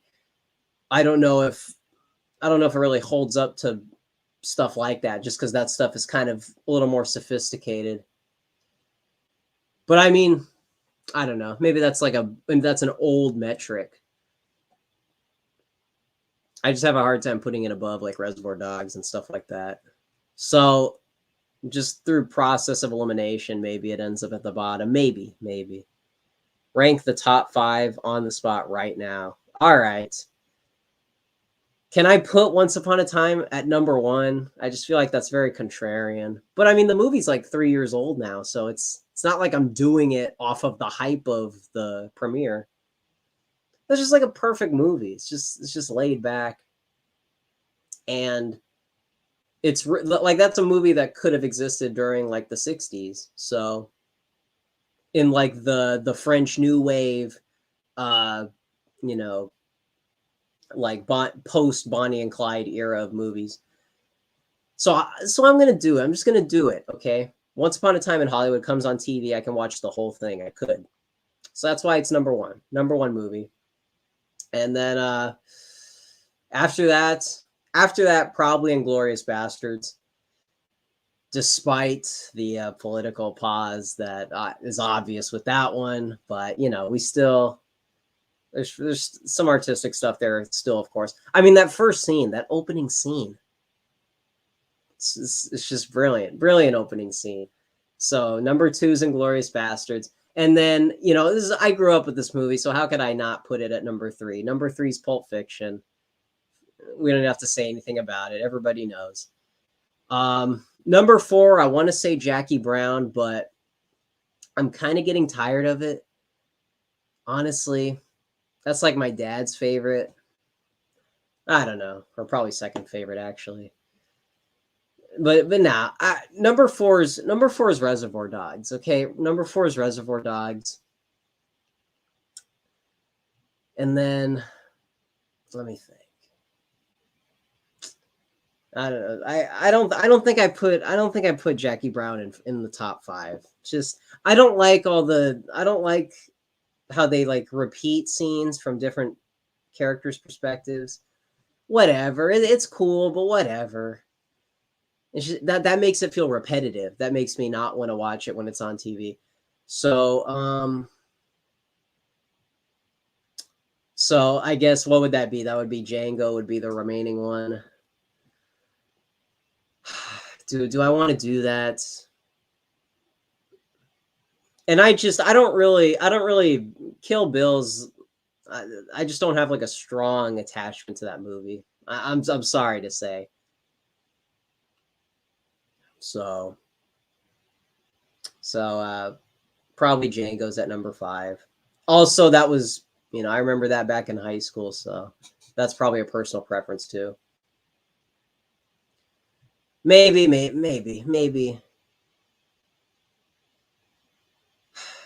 I don't know. Is that right? Because what do we got? Okay, so what's left? Death Proof is better than Kill Bill. Okay, that's, well, I don't know. I don't know if I'd go that far. Because Kill Bill is like that is like a tribute to the Japanese films, and so he is kind of pulling off that Japanese filmmaker style. Hateful Eight. Hateful Eight. Okay, I kind of want to put Hateful Eight in the top 5. Can I do that? Okay, we're doing that. We're swapping out. That movie's pretty pause too, but whatever. I'm gonna put Hateful Eight in number 5. Hateful Eight's at number 5, but it's too long. It's way too long. Shouldn't be that long. Once Upon a Time in Hollywood gets to be that long, not Hateful Eight. So what was that? So I got the top 5. So what do we got? Reservoir Dogs in order. Reservoir Dogs. How could I forget Four Rooms? No, that doesn't count. Reservoir Dogs. Pulp Fiction. If True Romance was a Tarantino movie, that would be number 1. Reservoir Dogs, Pulp Fiction, and then what's after that? Jackie Brown, and then what? Kill Bill. The order's probably off, and then Kill Bill 1 and 2, same movie. Am I forgetting one? Inglourious Bastards, Django. I'm forgetting one. What's the Tarantino movie? There's 9 movies right now, and if I keep counting, I'm gonna go to 9, or I'm gonna go to 8 rather. What's the one I can't remember? Bet. Oh man. Well, Green Glass. Well, hold on. We'll get to that. Green Glass full. Western Civilization Bites Back. That's the best Bowden lecture, as far as I know. Thank you for the $2. Thank you for the $2. Green Glass Full and Double Dime $2. Thank you for that. What movie am I forgetting? Is it in the 90s too? Reservoir Dogs, Pulp Fiction, Kill Bill, Jackie Brown. What's in between that? One of the girls from the second. Oh, really? Really? Inglourious Bastards, Django, Hateful Eight, Once Upon a Time in Hollywood. What's the movie I can't remember? I don't know. No, Kill Bill 2 doesn't count. That doesn't count as a separate movie. He has 9 movies, not including Kill Bill 2. No. That's not his movie. That's Robert Rodriguez. That's his buddy. Oh, did I say Death Proof? I didn't say Death Proof. So that's the movie I didn't say. Reservoir Dogs, Pulp Fiction. I want to get the order right. I want to get it right. I think Jackie Brown. Yeah, because Jackie Brown was like the anti-Pulp Fiction because it wasn't non-linear. So Jackie Brown is number 3, and then there's Kill Bill, and then you get Kill Bill 2. But you also get Grindhouse, the zombie movie, which comes with Death Proof. And then you get the history era of Tarantino. Inglourious Bastards, Django Unchained. Wait, Hateful Eight, which is also the 8th movie. And then Once Upon a Time in Hollywood is 9. And then number 10 is going to be Kill Bill Part 3. No, I don't know what it's going to be. Number 3 is going to be the Vincent Vega idea that never happened. I don't know. I don't know what it could be. But I'll be in theaters. I'll be in theaters. We'll check it out. True Romance. No, True Romance. That was Tony Scott. Tony Scott directed that. Same guy who made Top Gun. And that also the guy who made The Hard Way with James Woods and Michael J. Fox. Buddy cop movie. A good buddy cop movie. Michael J. Fox is like a loudmouth, and he becomes James Woods. Bryce, you should watch that movie. Watch The Hard Way, I think it's called. It's got James Woods and Michael J. Fox. How could you not like that? But also, Death Proof is also one of the worst Kurt Russell movies. That's the thing. Because Kurt Russell has too many good movies. That's the thing. Aaron Rodgers on Joe Rogan today. Whoa, real? Yo, real? Bryce, you got to check out Dave Mustaine was on Joe Rogan this week. I didn't even realize. Or last week, technically. Bro, I'd love to see you on Unpopular Opinions. Double Dime. Oh, thank you for the $5. But why are you guys sending me money at 4 in the morning? This is ridiculous. Stop sending me money. This is ridiculous. But thank you, but thank you, but thank you. Yo, let's go. All of Mustaine. Yeah, I would love to be on Unpopular Opinions. I don't know if I have enough clout. That's the thing. It's also AA's decision, you know. He said he only brings on guests on his show that he would people who would go on the show are the same people who he would allow to like meet his mother in her house, you know. It's like, so you don't want like a ragtag person up there. So that's going to the Glendale Express Fund. Yo, let's go. Let's go. He also doesn't like Zoomers, but he had John Doyle on. So what gives? We'll see. We'll see what happens. Your favorite is Why I'm Not a Liberal. I'll probably read that. I'll probably read that sometime. I got to get to Brandon's question. Yes, he did have John Doyle on. I think he took that episode off the paywall too, so I think you can check that one out. The best Kurt Russell movies are. He actually is in Once Upon a Time in Hollywood. I forgot about that. But Breakdown, which is an underrated one. And then The Thing, of course, The Thing. And Unlawful Entry is an underrated one with Madison Stowe. Or Madeline Stowe. Something like that. Plain Jane. A perfect 10 in my book, okay? You want the Plain Jane look.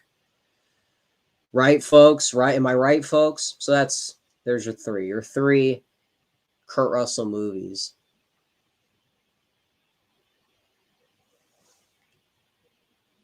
Tombstone. Tombstone's a little boomer of a movie. A little bit. Not saying it's the worst thing in the world, but I'm just saying it's a little bit of a generational pick.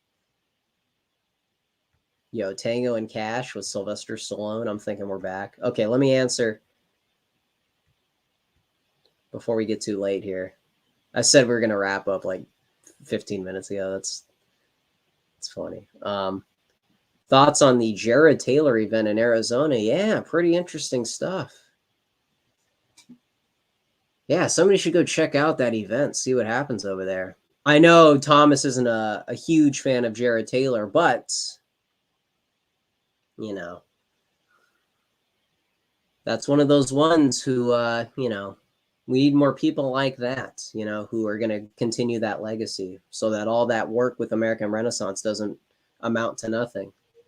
You want people kind of doing the activism that Jared is doing long term, kind of holding conferences, continuing it so that it's not, you know, doing like quiet work, doing behind the scenes work. I'm just saying that kind of work ethic is something that Zoomers should be thinking. Don't just be thinking in terms of elections. How do I go viral? You want quiet work is valuable. That's what Wendell talks about on his show. I forgot Sky High. I know. I think I have Sky High. I think I own that on DVD. I think someone gave it to us. Why doesn't Thomas like Jared? Is it because he was made in Japan?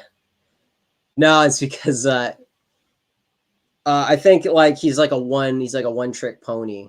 I think according to Thomas, it's just kind of he does like one thing, and I think he wants someone a bit more eclectic. He just kind of he beats the same drum, so to speak, and so I think he doesn't really have a lot of use for somebody like that.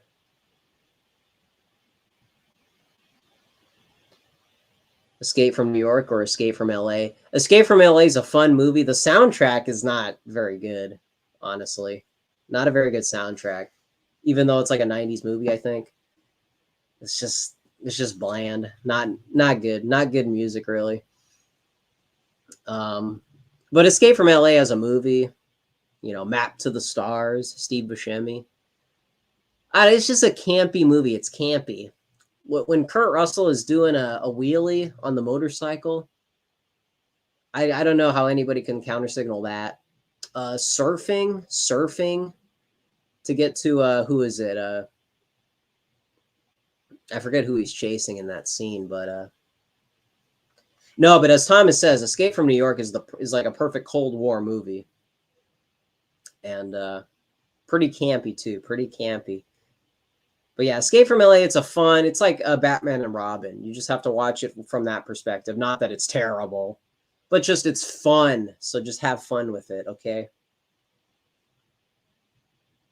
Keep up the Zoomer energy. Keep going, brother. I'm going to go play Mario 64. Double dime again with $5. Thank you so much, man. I appreciate it, man. You guys don't have to do this. But yeah.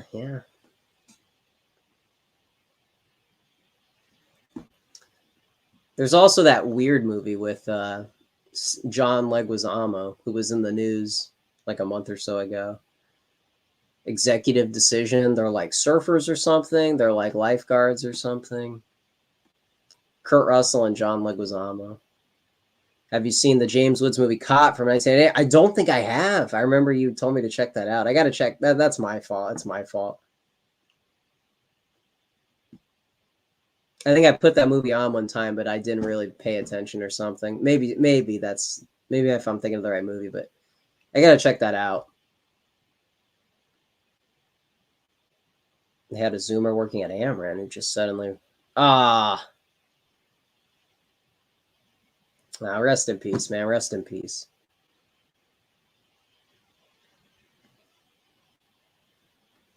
What is it? Miracle Mile is great.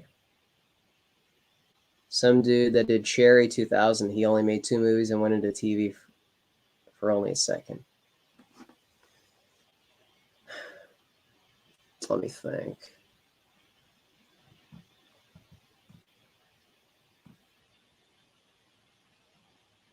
The same.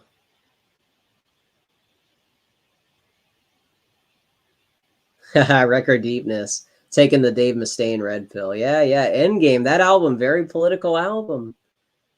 He promoted that on Alex Jones's Infowars.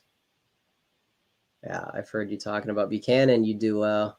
No, I think I could hold my own on AA stream. I just don't know if I don't know if he's interested in collabing. Probably for something Zoomer related.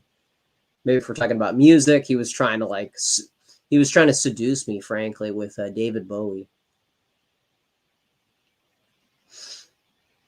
So we'll see. We'll see what happens. Yeah, United Abominations, very political, anti-UN. And that song, Washington is Next, I mean, those lyrics, he's talking about like everything that's happening today. It's wild, man. It's wild. Talking about, education in the classroom. Yeah, we'll see. We'll see. You have to at least try, bro. I don't know. See, I have to try what? What did I say?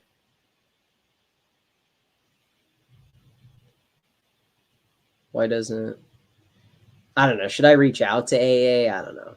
But that's like rude. That's rude to invite myself on. It's up to him. It's his show. It's his show. You're right about them needing a solid Zoomer genius. Well, hey, Nick went to Amrin back in like 2018. That was one of the first speeches I saw with Nick. That's a good speech. Let me put that in chat. Somebody uploaded that.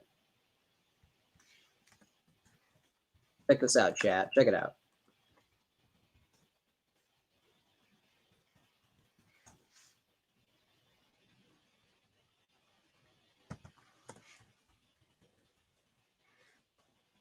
All right. If you got any final questions before we leave here.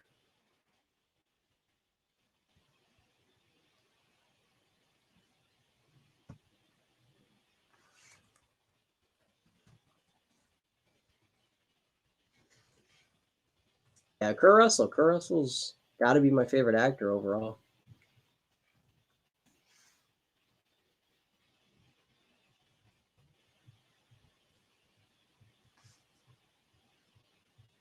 Who else? Who else would be my favorite? Well, of course, now we're just going to go down the usual rabbit hole. Winona Ryder. No, but hey, Christian Slater, man. Dude, Bryce, you got to watch Pump Up the Volume. I'm telling you. I don't know where you would find that, though. That might be hard to find on TV. Here you guys go. I think you guys should just watch this, you know. I think people should just watch that link. Pump Up the Volume, man. Pump Up the Volume. That's probably like the last movie I saw that like had an impact on me. Just because it's, I mean, it's basically what we do, the whole streaming thing. It's a nice, wholesome movie.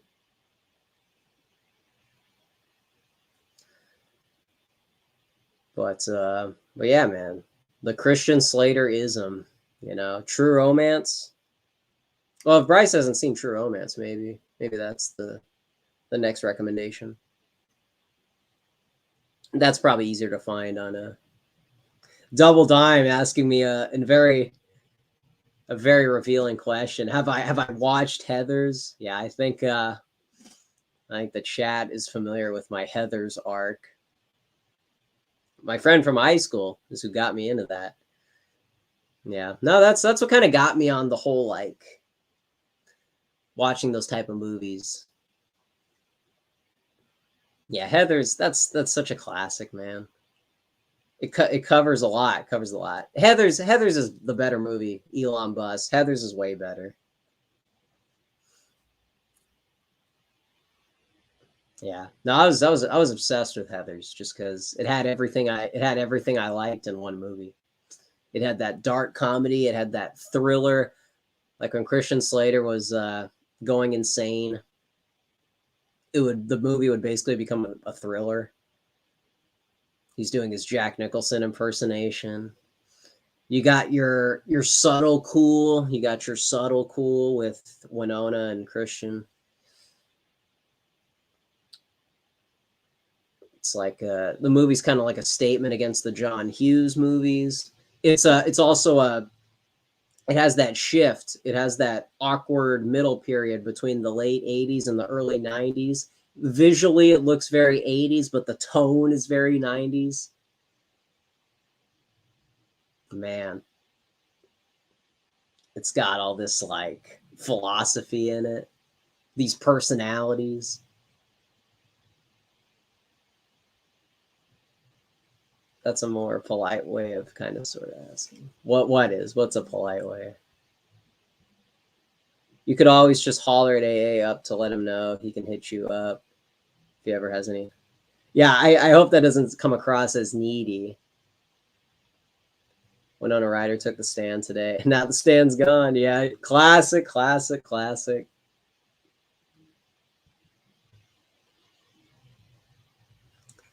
up the volume. Man, oh man. This now we're in like the after show. We're in the after show. No, I prefer this. Oh man.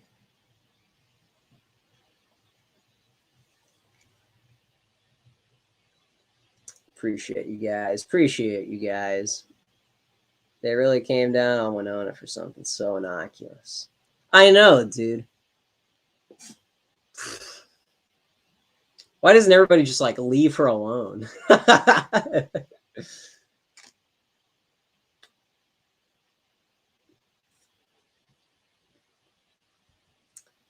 It's man, talk about cancel culture, am I right, folks?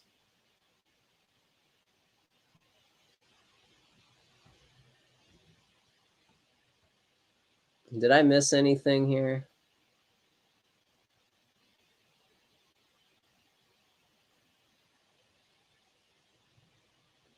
Probably the best years.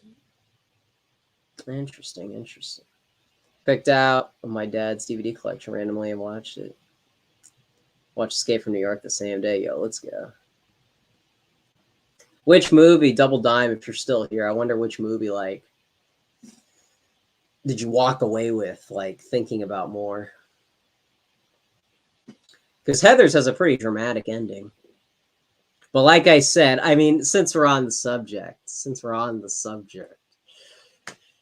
I do have to bring out my take on that movie. You know, as much as I like Winona in that movie specifically.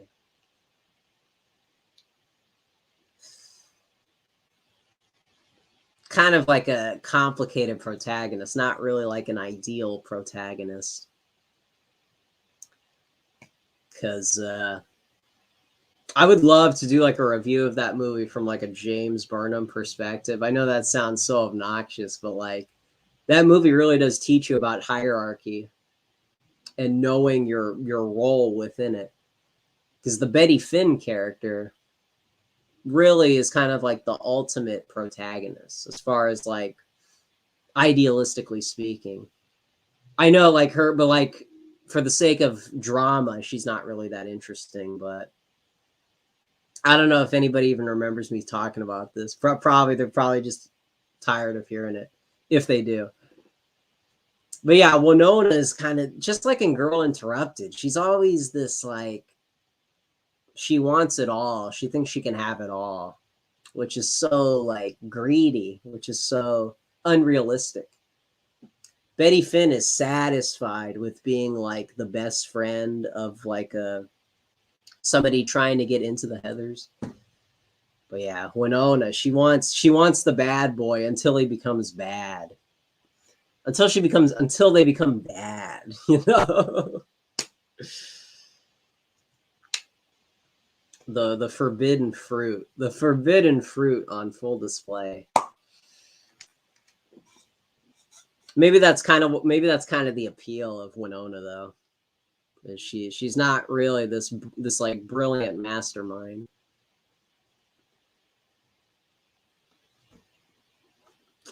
It's like that scene where they're prank calling the two football players, and she's still won over by Christian Slater. She tells him, "Oh, you're so smart," but little does she know, because little does she know, she knows so little. Yeah, Girl Interrupted is like the last great Winona Ryder movie, as far as I can remember. Mr. Deeds is like that's like a whatever. It's like a comedy movie, but as far as like a dramatic film, yeah, Girl Interrupted is kind of the beginning of the end of the Winona arc. Unfortunately, I don't know if she ever really goes back to that. Yeah, wholesome Winona escaping the mental penitentiary into some stranger's car with Angelina Jolie, listening to The Doors, Roadhouse Blues. Yeah, I don't know if you can ever say anything after that really lives up to that.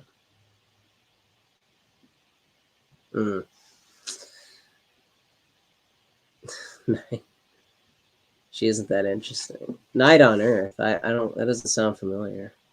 Very sorry. Okay, Uma Thurman. Wrong. Wrong. Not the first part of your list is wrong. Now, Helena Bonham Carter. That's in that. Now that would be an interesting conversation. I don't know. The thing about Winona is like 1989 to like 94. That streak of movies is just insane. And then, you end the decade with Girl Interrupted. Oh, A Scanner Darkly with Keanu Reeves. Okay, I take it back. That movie kind of competes against Girl Interrupted. That's afterwards in the 2000s. That could work. I don't know. Helena Bonham Carter. That's Tim Burton's girl. That's his go-to goth actress. And she's goth.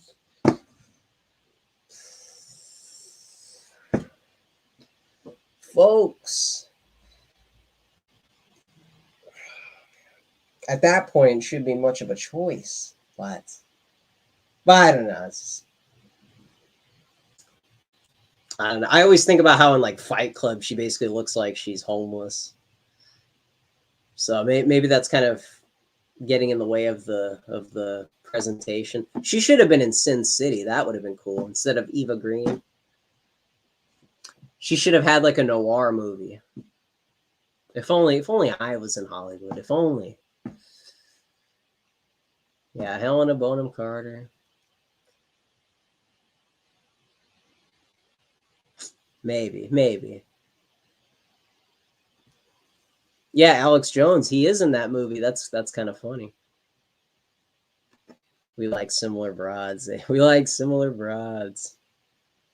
Now let's take that off the screen. What kind of show is this? What kind of a show is this?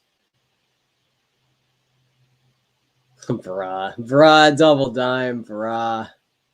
No.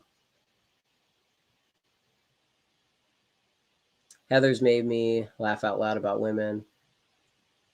Yeah, that movie's kind of a red pill in a way. It's kind of a red pill. Escape from New York made me realize that without a family or an organized minority that I'd be dead. Hey, let's go. Double red pill. Let me take a look at this Night on Earth. That doesn't ring a bell. It's not about what you did. It's not about what you said. It's about who you are and what you represent. Heather's made me laugh out loud about women.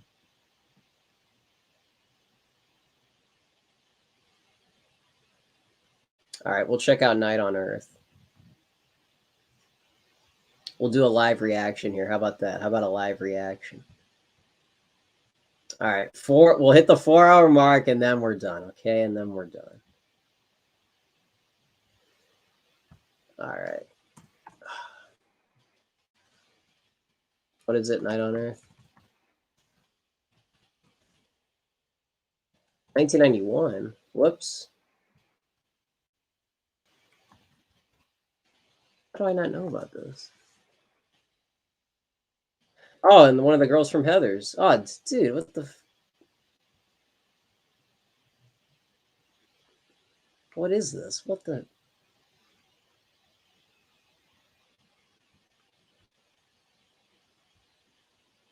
Looking really young. She looks like she did in those in that 180s movie. Is this from the actual movie? Oh, dude. Is this comedy?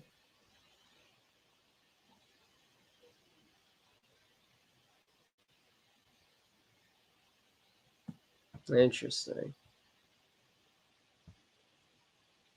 I guess this is one of the ones I missed. Art comedy. Well, I don't want to know what it's about. I'll check it out later. Oh, this looks kind of familiar. I didn't watch it, but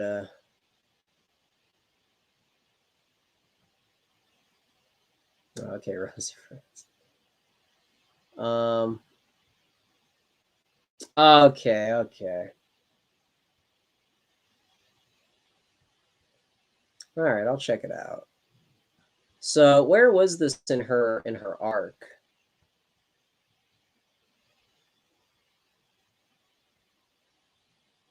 Oh, Tom Waits. Okay, maybe that's why I didn't investigate it.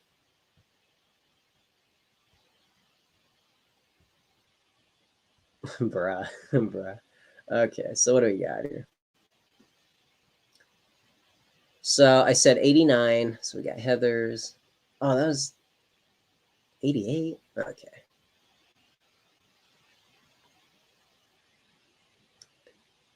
And then Great Balls of Fire. People should check that out. That was the most recent one I saw. Yeah, yeah. Edward Scissorhands. Okay, I guess I missed it.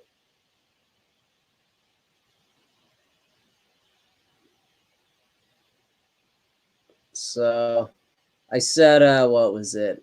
I said A Scanner Darkly. And then nothing really after that really competes. Yeah. Oh, Black Swan came out in 2010. Well, her role in that is just funny. It's really just for that role. She doesn't really have much of an impact in the film, although it's like a psychological thriller. That's also kind of like a girly movie. I was talking to that guy I mentioned on Discord. I was asking, do you mind watching like a girly movie? Because that's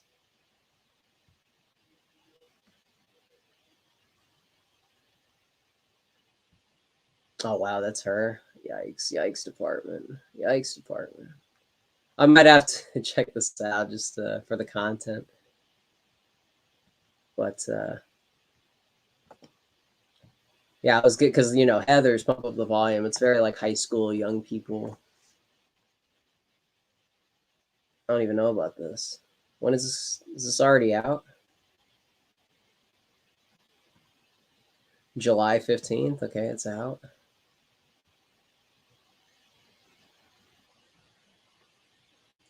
Bruh. All right. Yeah, I know this looks very random, but it's one of our favorites on the show. So,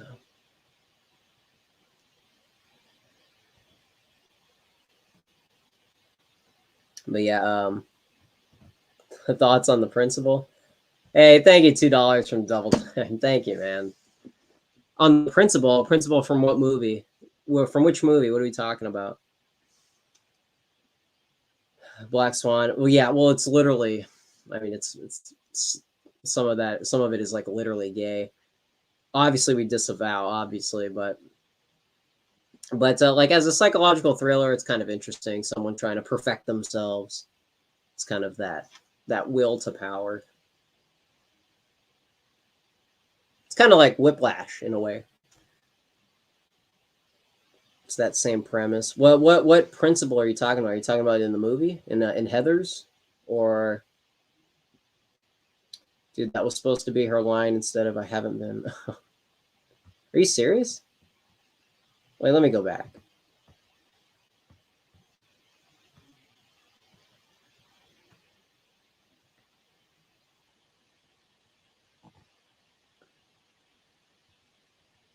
Oh, okay, okay.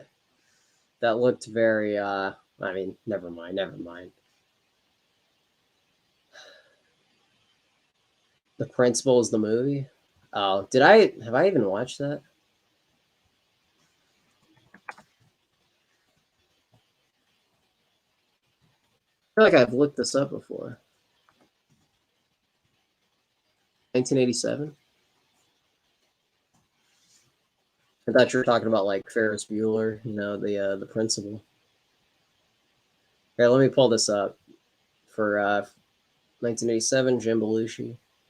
If you know this, but Winona.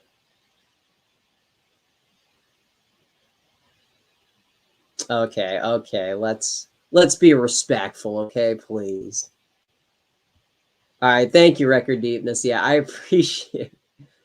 There is no reason for me to have any viewers at this point, but thank you, man. Ferris Bueller, there's some good stuff in there. It's kind of like a proto Zoomer movie. Is this Jim Belushi? Hold on.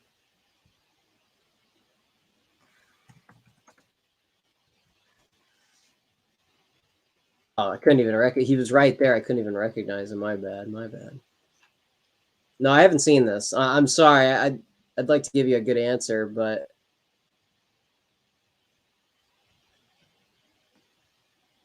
I haven't seen this movie.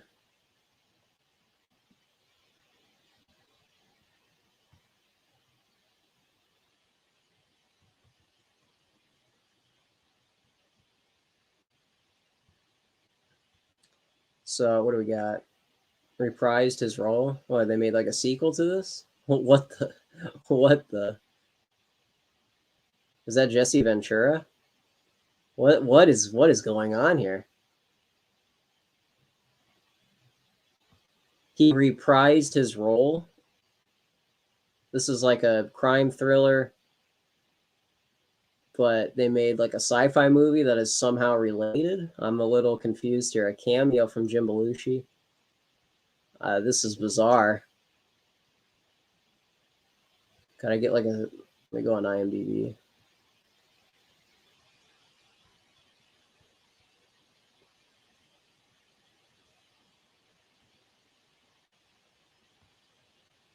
A teacher is assigned to be the principal of a violent crime ridden school. Oh, I kind of saw. What was it?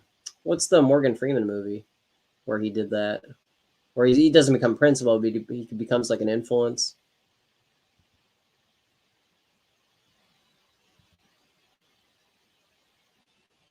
The what is it? HNIC. The HNIC. Do we have any HNICs in chat? How about High School High with John Lovitz? Wait a second. Oh no, I was thinking of the Adrian Brody movie, High School, which has the voice actor from Foster's Home for Imaginary Friends, Mac, as a stoner. High School High. I don't think I saw that with John Lovitz.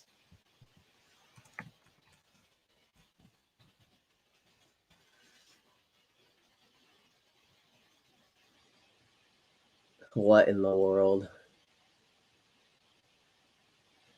No offense, but this looks a little too much. I don't know if I can make it through this whole movie. Oh, wait a second. This is a David Zucker, really? Well, then there might be something to it. It's a spoof movie. Oh, I got.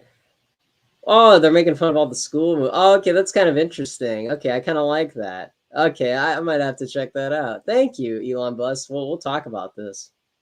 It's a very stupid movie. That's funny. No, I appreciate it. He's the principal and he rides a motorcycle through this high school beating up drug dealers. Yo, okay, I might have to check this out. Well, thank you, man. Thank you.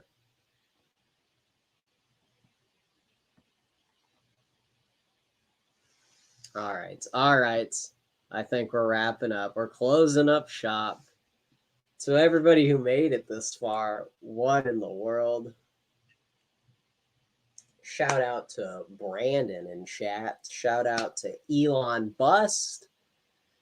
Shout out to Double Dime for the generous donations. Again, totally optional. Don't have to do that. Um, you know, but I appreciate you guys. Green Glassful, very active in chat. No, no. Double Dime for the last time. Thank you. Thank you for the $5. Night, bro. Good night to you. You guys have a good night. Michael Beal, thank you. Thank you for all the music industry takes in chat. I'm gonna be thinking about that. All jokes aside, that lady who played the mother was a pretty actress for that being her one and only acting role. If you know this, but oh, okay, generous. I want us to hit the 4 hour mark, and then we'll scram. Get on unpopular opinion. Well, hey, send a super chat to AA or something. I don't know. I just want to stay in my lane until other people feel like I could be of use. But thank you guys. I appreciate you guys. You guys are great. You guys are great. 4 hours for Double Dime with $2 more. Thank you. Thank you. Thank you, Double Dime. You're the Peter Thiel of Loud Sound Epicenter. Thank you guys. Thank you guys. You guys make it all worthwhile. Ah, my goodness. Green Glasswell too. Keep it up. Nice work. I will keep it up. I will keep it up for your guys' sake. Content never stops. Content never stops. And we made it, folks. We made it to an unreasonable amount of time. We're going Britney mode on the stream now. We're going towards Britney type streams here. The length. All right. Well, thank you guys. Very, very generous for all your guys' donations, all your guys'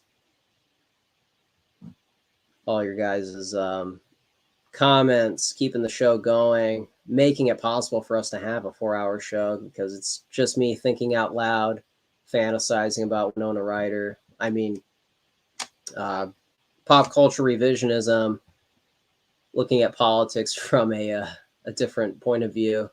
That's what I meant to say. That's what I meant to say. And so thank all you guys for putting up with me. Appreciate it, man. You guys are my friends. You guys are my friends. I'm thinking about you guys sometimes. That's the thing. I'm thinking about you guys when I'm not on stream. So bear that in mind. Bear that in mind that at certain parts of the day, I may be thinking about you guys. So thank you. Michael Beal, Green Glasswell, Double Dime. Okay. Okay. No comment. No comment. All right. Thank you guys for a great show. Thank you. And who is that? Yanquil. Yankee? Is that Yankee spelled a different way? All right. That's a good note to end on. In a purely academic sense. All right. I love you guys. I love you guys. All right. Take it easy, man. See you guys in the near future. And we'll be going on with Semiagog. We'll be going on with Semiagog in the near future. So stay tuned for that on his stream.